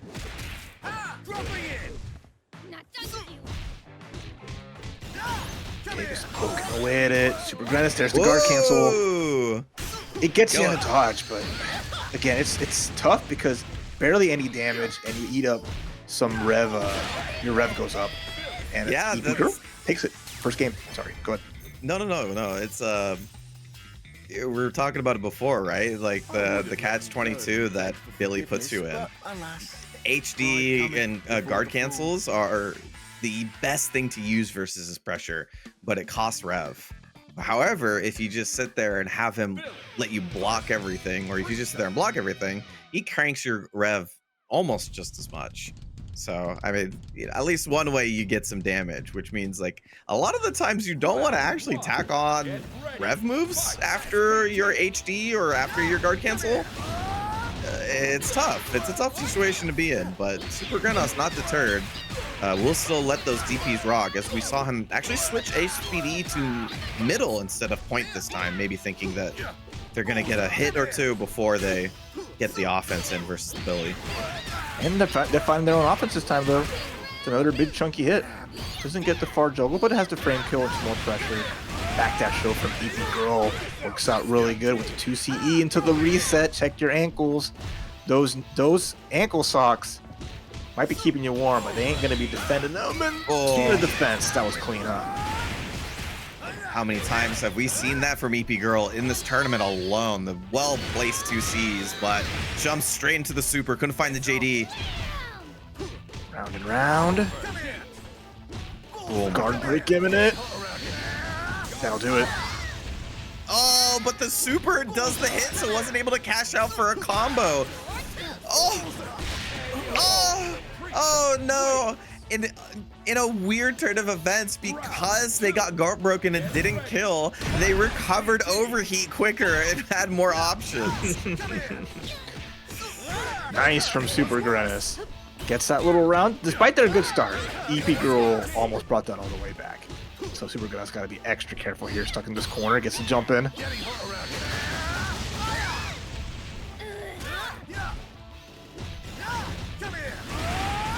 Yeah. Goes into the cancel. It's gonna catch everybody once they want to respond. And nice. Again, the DP does a little bit of damage, but it's not enough to deter EP Girl from winning the wake-up red blow. Recognizing just needing the one hit to close that out. Yo! Oh! Never mind. I was like, Never does mind. that work? I've gone. If it was a better super on counter hit, maybe. I think the other super might have worked too, but I think very obviously that was an accident. And because Supergrenas tried the JD, the gap in between the rev excel gets tagged. EP Girl's gonna happily eat up all of that rev gauge and gets got a counter hit, but couldn't get the combo, sadly. Yeah, didn't get the confirm. Supergrenas. Oh, gonna be able to get a big combo here. This is big. Gonna spend the super. It's gonna give you the good knockdown.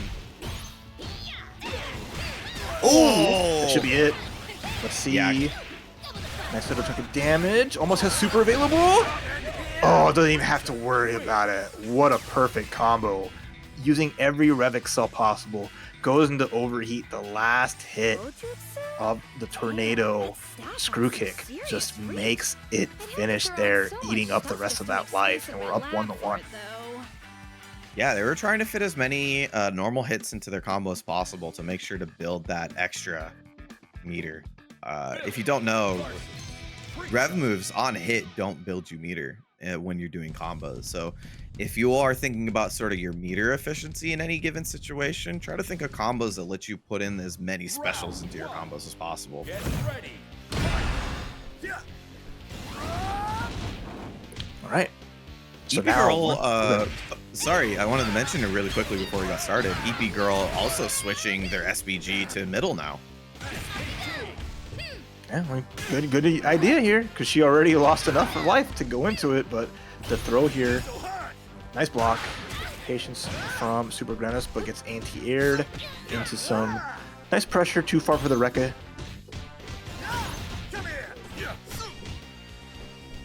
Big defense here, Supergrenas waiting things out pretty well, and it gets the anti-air, nice. An attack on the rev blow, builds a lot of meter, gives you a good knockdown. Healthy life lead for Supergrenas. Can't. And there's the overheat. They defended so much, but you can't keep blocking in this game, or else you're going to be put in such a bad spot. Now you have a super, you're going to use it. The backdash is but the last tornado. How do you like it? Taste of her own medicine. That feels so bad. Oh. What goes around comes around. Oh man. And Grenas kicking things off in this round. Really huge here. Gonna spend the bar just trying to get rid of SPG. Oh! Got hit by empty jump mid. Maybe thought it was going to be the throw since it was the little bit of SPG left. But that was Supergrenas. Great round there, able to take it. Let the research begin. Yeah, and then again, the perfect meter dump combo. Recognizing like this should be enough. This last hit, the fact that her DP has like an extra extension on it that does one final hit. And that was just the damage they needed to finish the job there. Even after all the hits, all the scaling, Grenas just committed and it paid off. And now one game away from getting the grand finals. Get ready. Fight SPG. Ooh, all right, show off, relax. And then not even a guaranteed uppercut, but just said, hey, chill out.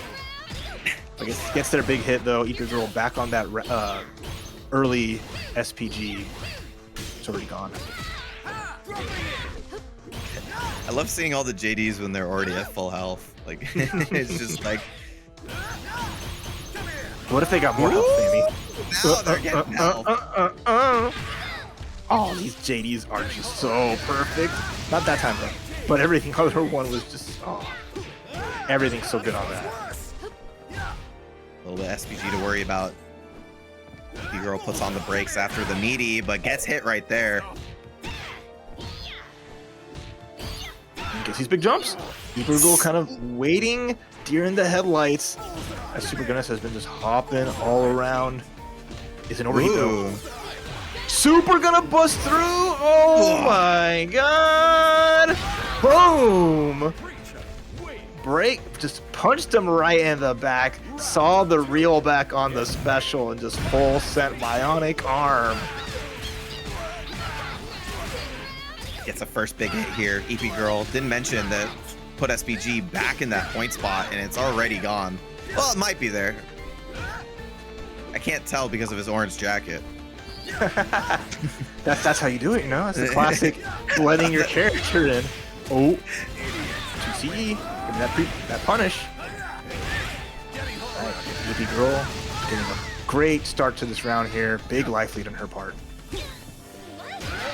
Oh, good solid whiff punish.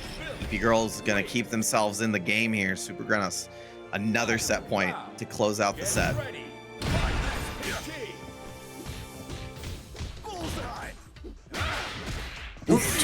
That button is paying its way through here. It's earning its keep. Big damage, big jump deep, but the rev blow. Extra pressure. Nice. Oh Good job. Yeah. Again, Eepy Girl was a girl on a mission.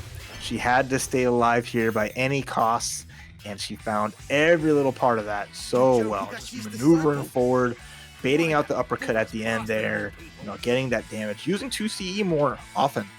Just a great poke to upper body invincibility, and just being able to hit out any kind of buttons, and gonna make Supergrenas have to be a little more respectful of trying to either dash in or swing in to Billy.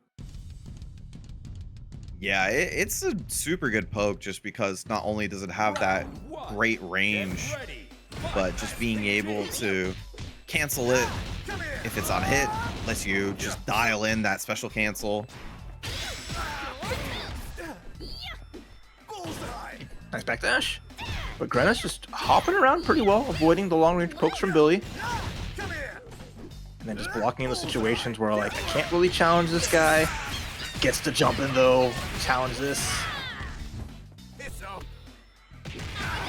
Nice. It's a throw here.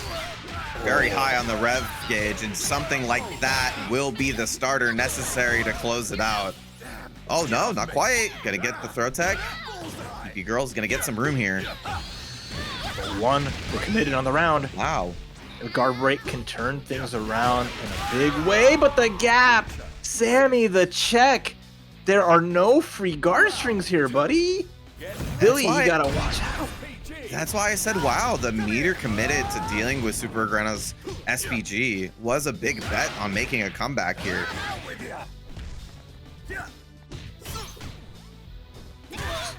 I love the challenges. Supergrenas doing everything they have to do in those situations, and it's working out so well. Match point here, but Eepy Girl is on the tear. She's putting on pressure. Big damage coming through. Needs to attack on the super at the end there so they don't burn themselves out. Yep. Yeah, that way, if you can get that meter underneath 75%, well, it's not going to matter here. Just say, usually the idea is to get that rev gauge back down to 75% underneath it so that you can get 2 uses of rev meter. Usually 2 uses is kind of the place where you get that good launch that you get to do good combos off of. Last game, last round. To get to grand finals, it all comes down to this. Supergrenas versus Eepy Girl. Supergrenas with everything in the tank. Not a counter hit. Doesn't get the launch. But Jump JD gets hit by the throw. But the guard cancel DP coming through here from Supergrenas. Still has SBG. A little bit left. And the reversal super is going to get rid of that real quick. Big lead for Eepy Girl. Oh, once again, gonna use it to blow through the block string and deal with that SBG. Good damage here, but Eepy Girl still with the life lead. And content to just chill, but if they're not careful, they're gonna get overheat. This is the big chance Supergrenas is waiting for. Big extension. Here comes the combo into overheat themselves. Goes for the setup instead because it wasn't gonna kill to begin with. And that's gonna be the punish on the super. Not gonna be enough damage. Gets the jump though, and Supergrenas able to close it out on the last opportunity. Time to hit up that match arena. $52 going to our players in top 3 here. If you want to hit that link, you can check it out. Direct donations go to the players and make their day all the better for all their hard work. But thank you all, everyone who's donated to it so far, anyone who's rated or subbed. We appreciate y'all. Y'all make TNS shine, just like these players are shining bright here. Lokof versus Supergrenas.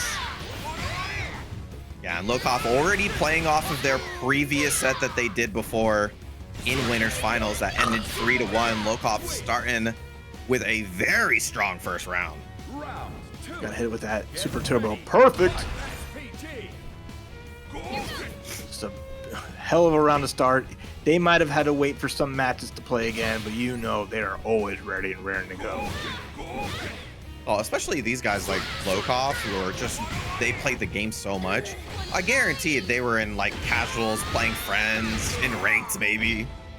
Just keeping themselves warmed up while waiting for their opponent. But Supergrenas, huge jump in here on the fireball. Round, go for the frame kill again. Again, I like the setup afterwards, just finding their own kind of 50-50 there. Doesn't get a DP ender, but still with the lead. It's gonna be pretty big, but they don't get the JD.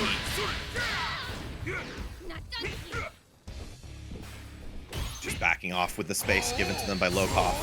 Tried to find a snipe with the super, doesn't work out. But does put them into overheat after that second fireball here. Something to worry about. Gets the jump! Is that not a KOF classic right there? That's the absolute treat. The saying, hold this chip. Gotta be extra careful here. There's no super yet. Oh, but we actually hit the sweep, the Hail Mary low. No, I love that. Jump over the fireball. Psych!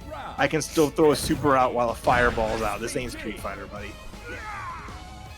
Not yet. We got 2 characters left.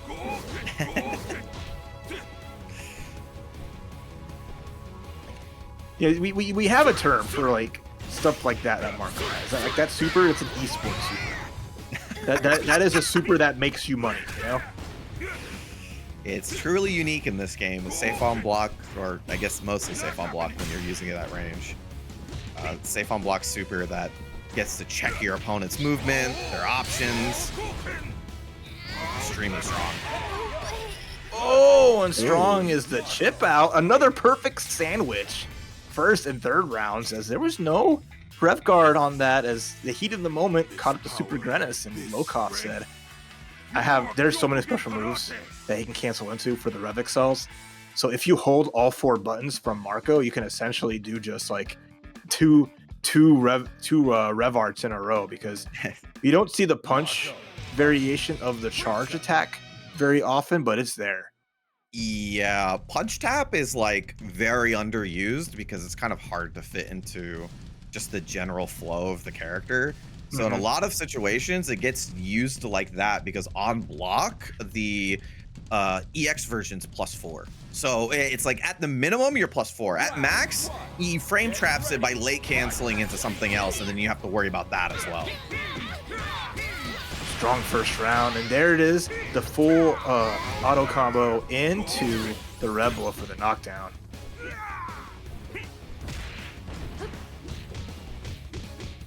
Oh, just keeping it rocking, and because you got hit by the mid hit, maybe trying to jump away, instead eats that free damage from the Rebel, and Lokof just running away with this. Oof. Yeah, big hit here for Supergrenas. It's for the SPG. Tacks on the super at the ender to recover some rev bar. This is a safe jump though, and then the kicks come through.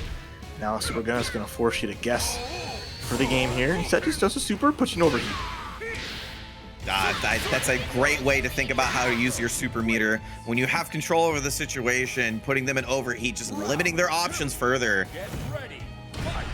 Great stuff from Lokof. Mm-hmm.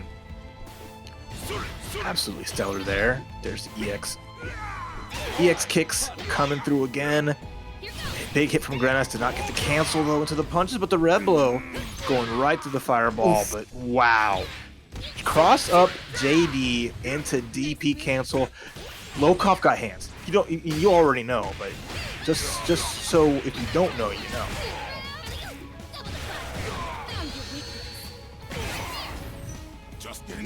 Good situation to be in. Oof. Falling JB can be like a wall. Nice to see. Doesn't get the cancel into DP for the kill. And now we're just tossing pies. Slanging them. There's the big one. And now you're in the corner. You're knocked down. You're so scared. Oh my god. He lets it rip. Anything will kill. The delay 2A from Lokof is going to be able to take the game. 2 up, showing off the grass on his chest, telling you to touch it. Get out of the house, bro. You're trying to win. You're going to have to broaden your horizons.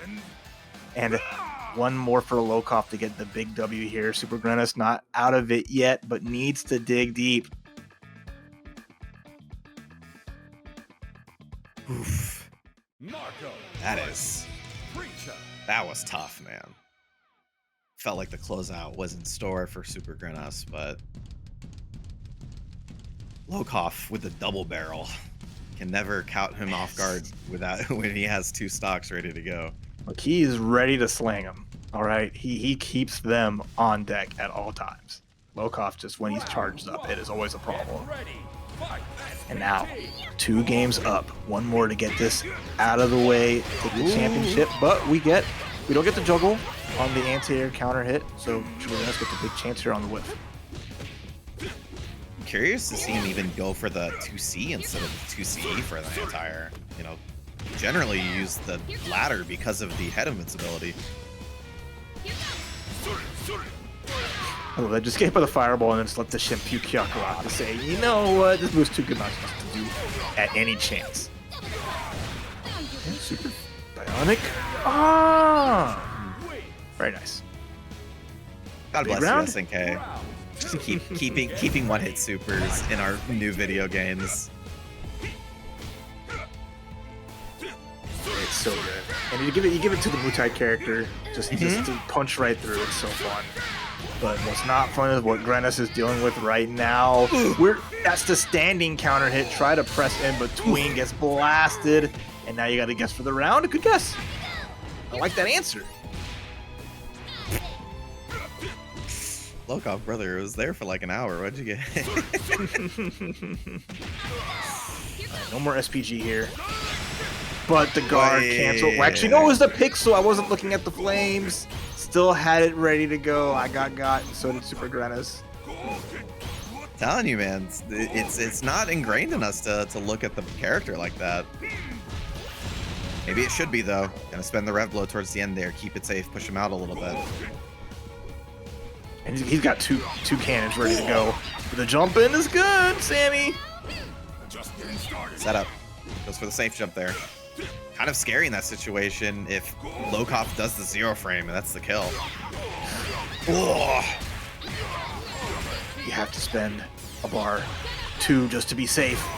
Yeah, I think it's necessary for the 2 to be sure. Well, I mean, it's the last round. I keep thinking of it as Lokof having a round and being up one. You're so my 100% bad. right. No, Super you're 100% Grenas, right. I was unfamiliar with your game. Oh, my bad. Yeah, no, that's totally right. But return the favor on a low health comeback. Supergrenas put themselves on the board. That was just what the doctor ordered. They needed that 100%. That confidence boost to break a bad streak, put yourself on the board, and remind you all that Preecha's, she's in it to win it. Marco might be a man that people have been talking about since Combo Breaker, but a lot more characters in the game. We're getting a treat here with this grand finals. Oh yeah, I mean, in terms of a tournament character, this character is so good. Just being able to be like any knockdown turns into a scary situation is so good. But in a 1-to-3 format, you get a little bit more leeway, as Supergrenas shows us here. Puts a dot on the board in game 3. Okay, though. Supergrenas is being extra patient, but the 2-piece jump in. Gonna find the hit. A lot of damage on the top of that, and now it's time for the blender. How do you like your watermelon smoothie, brother? Goes low that time. Doesn't confirm it, though. Healthy life lead, however. Supergrenas just doesn't want to move forward. Recognizing he's going to get kicked in the face, but gets the jump out, gets the combo. Chance of the chance, and the empty low. I like it. Yeah, caught him trying to go for a throw in that situation. Oh, no. Oh, no. Went into overheat. Wasn't ready for it. Oh, no.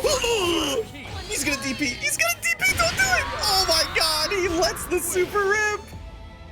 That was do or die at that point. It just had to be something there to avoid ultimate death.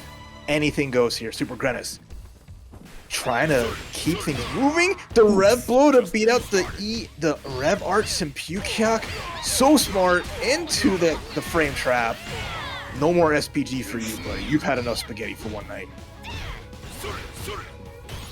Let it rip. Takes their chances as well afterwards on the -2, but a counter poke from Supergrenas once again goes into overheat. Empty low.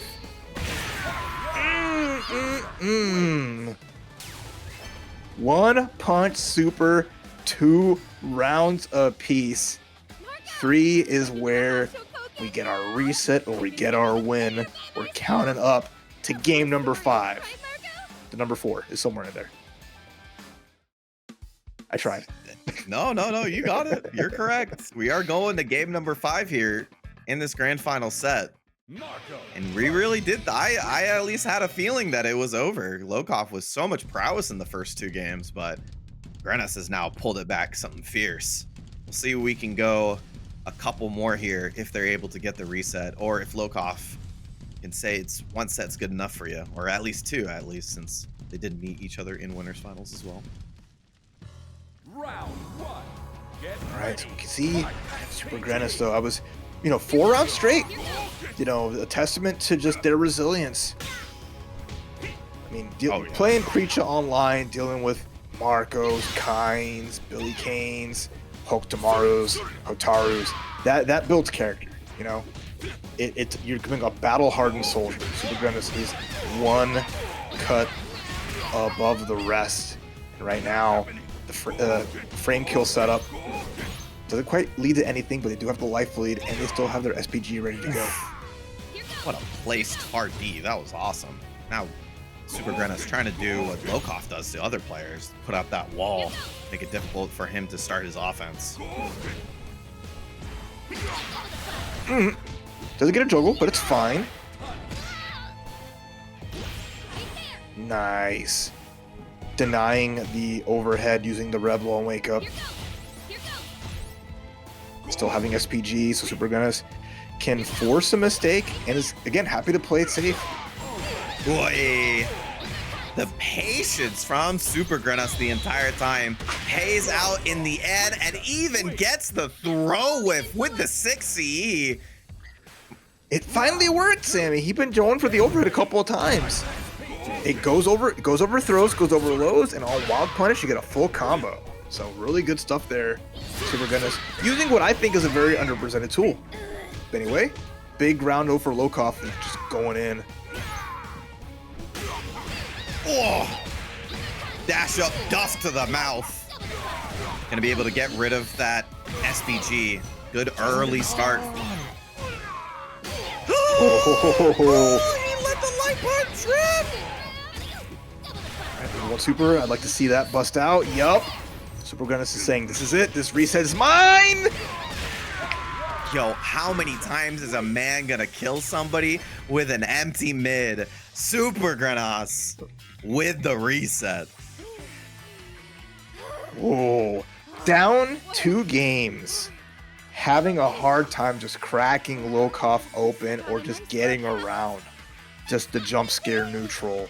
All of those Rev cells, all of the projectiles and every little thing behind it just turns it up all the way through, getting us a fresh set and another first to 3 here as Lokof is now in the loser side. We have the reset. We have our true grand finals. Tough, man. That's tough. But great adjustments from Supergrenas. A lot of the times was playing a little bit farther back than they were before, and a lot less jumping forward for Supergrenas, who felt like before that they had to deal with the fireball war by guessing on that jump in. A lot less in those later games. And playing in this range where EX Tatsu isn't much of a threat as much. Oi. Don't know if that was on purpose. Maybe they missed a dash up fireball, which is pretty common in this game. Okay, nice start for Lokof. Took like a couple of seconds to just recalibrate. Get that watermelon nice and smooth, and a smooth $10 from Rockman SSM. Thank you so much. We're at 62.50 on that Matcherino. You all are enjoying this prime time entertainment, this pre-CEO showdown. Thank you all. Oh my god. I have never seen a man mix empty mid like Supergrenas is, but it is catching people, and it is something else. Good stuff though. Lokof gets around after a drought. Puts one up. It's a big start here. Surprisingly, this building has not burned down yet, despite being on fire for like 4 games in a row. I was about to say, it's been at least a couple years now. All right, we hit our. It feels like it's been a while since I've seen this overhead hit. So we know that Lokof is in the groove.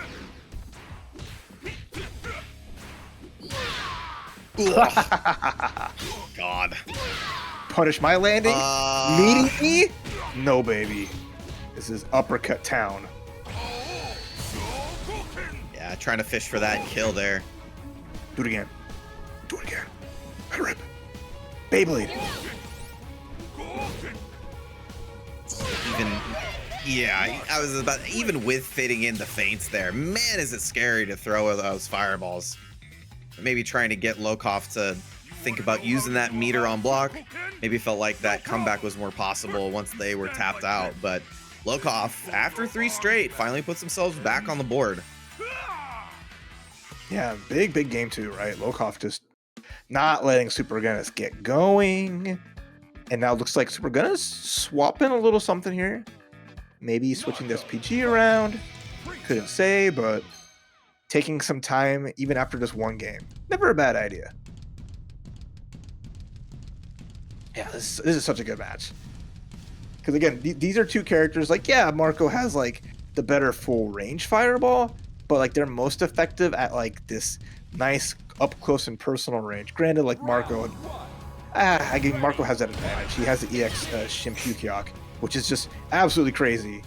But I think Supergrenas has done a decent job answering it here and there with either the red blows or just straight defense. Oh, let's do it again. A lot of meter already built out for Supergrenas. A little bit of a delay in the pressure there. Catches Lokof. Gonna use the air rev blow for a good setup there. Lokof does not care. Overheat off the 2 lights. Supergrenas is gonna have to care now, as Lokof can just chuck them pies. Oh, counter hit. Oh. Nice. Good combo. That is not easy.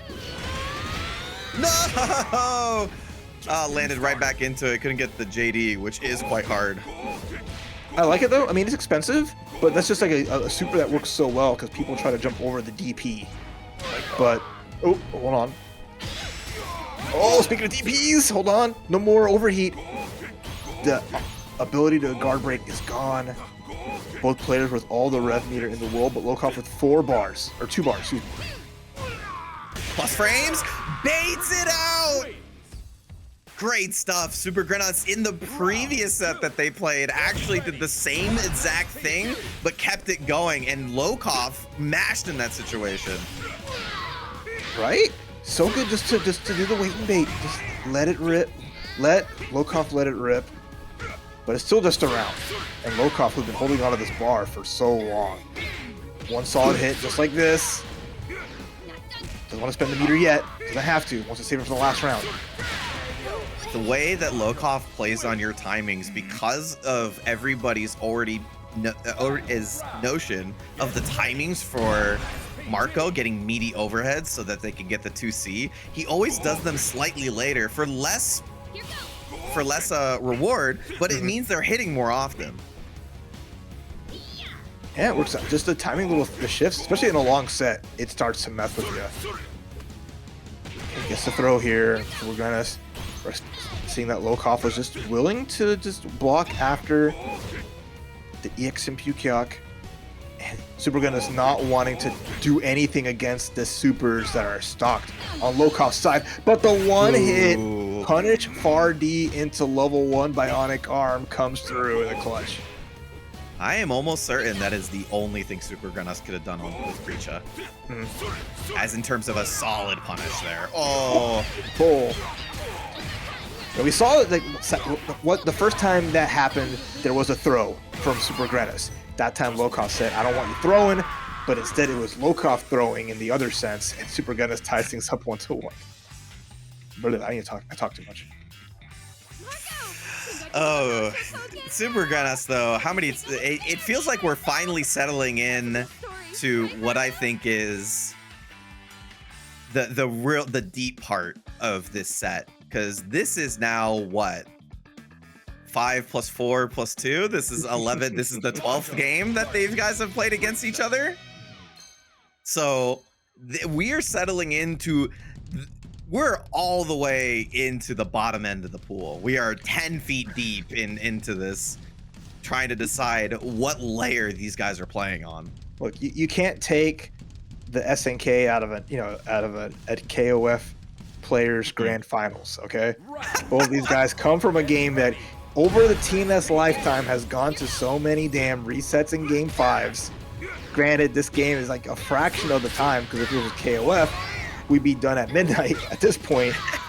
But thanks for that, and thanks for Lokof putting on some big speed. If this Marco goes slower than 55 miles per hour, he will explode. Nice. Delayed the 2A, trying to make him think about whether he wanted to use that rev guard or not, and it didn't come out in time. Lokof takes that first one. Whoa! 2C, such a good poke. Okay, the jump overthrow, I like it. That time the uppercut's gonna connect. Supergrenas was maybe trying to bait something out, was going for their normal like jump. No overhead follow-up on the auto combo for you, and Supergrenas with a nice lead here. Yeah, Supergrenas has dealt with that very well. I mean, Lokof hasn't gone back to that target combo often, but kept it in mind. Good reactions. Lokof went for the throw there, recognizing that Supergrenas has gone for that, but just the spacing could have been a huge punish if Supergrenas would have just waited and punched it out. But Supergrenas now in overheat. This is a scary time. Oh. One shot. One more in the chamber. Oh, got hit. Didn't get the combo, though. That's gonna connect. You can't jump over it. In the corner. Nice KO, Supergrenas. Round on the board. That super is so good for that. Like you cannot DP there, but you cannot jump over her when she does it. Lokof is still going for that attempt though. He's still trying to, but it's just been a hurdle he cannot get over. Has to JD it, but is not able to. Yeah, it's just a tough timing.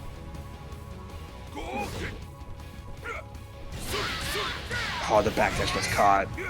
Nasty damage here. Yeah, good on Lokof to catch the movement. Supergrenas has been trying to adjust that timing. Oh, the DP and catches the juggle too. Oh, Supergrenas trying to find their way through. Didn't get the punish on the overhead block. Difficult in the heat of the moment. I don't blame him. Ugh. Not only do you feel like you have to press the button earlier than you think, it's only -8, and at range you have to pick the right button for it. But that's a great block. Can't get much off of it because they're in overheat. Double overheat though. Nice uppercut. Beats the overhead out. Respecting the super from Marco, but you see Lokof just trying to get a little bit of chip damage so they can just get the chip super and finish the job. Yeah, got caught moving. Lokof, another one in the chamber, built up over time. Character builds meter very well because of being able to chuck those fireballs. Yeah, Lokof is playing it straight. I mean, you saw like just the efficiency of that gameplay at the end. Like, okay, we can be in overheat together, but I'd have the advantage. If you don't have level 2 super, then you can't blow through these fireballs. And if you block enough of these, you saw that. It was just a do or die timing. Yeah, it's one of the things that's really important to the kid of Marco is to toss those fireballs when they can, because even if they get JD'd, being able to build that meter and have that super for matchups like this is super important. In this game very specifically, specials even on whiff will build meter, so it is pretty important for you to consistently do that as Marco in order for you to get an extra tool that really keeps your opponent in check. All right, Sammy, now we got the big question though. Is this gonna be the finale, or are we gonna get our game 5?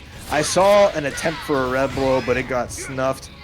Unfortunately, rev blow is not always guaranteed to beat a rev blow out. If you time it just wrong, sadly, Lokof is just taking it to the bank.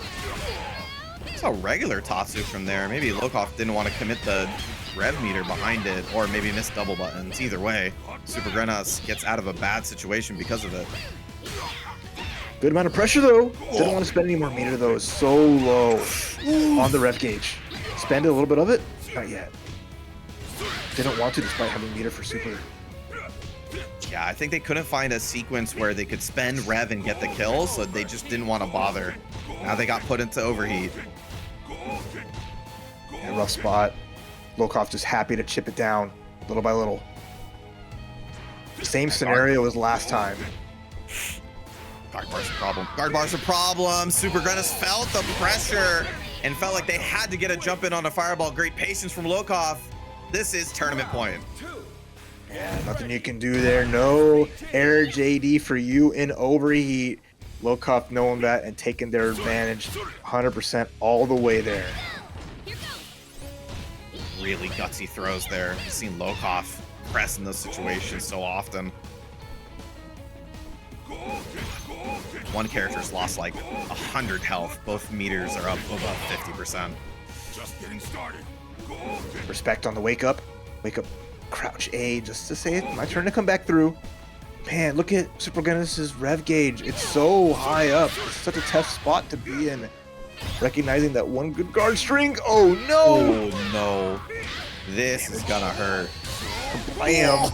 One more of those and that's a wrap. Great block from Lokof or from Supergrenas as well. How many times has he gone for the overhead? That time goes low. All the weights! There's the problem. You can't even jump anymore. Put on those cement shoes. Does he get it? It's in time! Huge damage here. But not enough damage. There's the super, there's the chip. Guard break is coming through. The patience there, the jump in, and Supergrenas stays alive with the round on a crucial jump. They had no JD. They were betting it all on there, but Lokof tossing a pie forward, didn't see what's coming. And now, final round of game number 4, the overhead, beating out the throw, full combo. Oh my goodness. Yeah, gonna scale because it is a CE, but it's gonna deal with the SPG. Wake up super, boom. Get that overhead out of here. Supergrenas, so no more bar.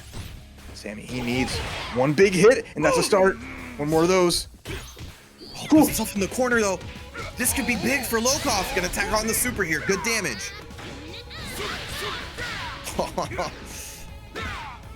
The overhead. No super yet, but the wake up buttons. Wake up buttons against Marco. Are you kidding me? Against Marco, you wake up buttons? Bro, come on. You've got to be kidding me. You know what that? You know, man, that's how it goes. If these two players got anything, they got cojones, and they are letting loose right now. It has been an insane back and forth, but we got our game 5 of the reset all down to this. Dude, if I'm Lokof, I don't know where my headspace is. I lost 2 rounds to mashing on my wake up and jumped in overheat. How many rounds have been lost? How many games have been lost? Because Supergrenas was in overheat and had to jump in on Lokof. And how many times did that end with Lokof winning? It's crazy, right? But then just Supergrenas just pulling out the clutch. What they need to do to win, making that right guess, and sometimes that's how it goes. You gotta believe in your options and commit, and so far so good. But Lokof though, no punish on the overhead, a little tricky. He gets a full jump in, big dash pressure into the EX. You thought I whiffed? Psych. Yeah, gonna deal with the SPG early on. Gonna give Lokof a little bit more room to throw those fireballs, but currently the pressure. Plus frames says no go. DP's out of it. Damage on it from the red blow. Solid round here for Lokof, trying to get back on match point. To jump in though. Head immediately into the super. Just wanted to recover that rev gauge. Oh, the punish! Just to delay the wait. Getting the damage up, but you're going for the setup. Gets the hit, commits, full combo in overheat now, and gets the final juggle. It's Supergrenas that's on match point with the comeback round, Sammy. And now, tournament point for the first time. Supergrenas. I cannot believe how many times Supergrenas' structure on his offense has been the reason why he's won. However, double barrel, both loaded. There's one. Nice patience there from Supergrenas. Oh no, couldn't get the combo. The red blow, and it works that time. Timing is perfect, gets the crumple, no more spaghetti for Lokof. I want to see a super here. Yes, get that SPG down. Supergrenas now looking for the kill. There's a hit. With the frame trap on the second one. Does he build the meter for it? No, not quite. But this does shut down a lot of options. Oh, couldn't get the confirm. Tries to shoot, no go. Gets the jump in. Supergrenas with the jump in to save his life twice in a row is going to be your TNS City of the Wolves champion. Take on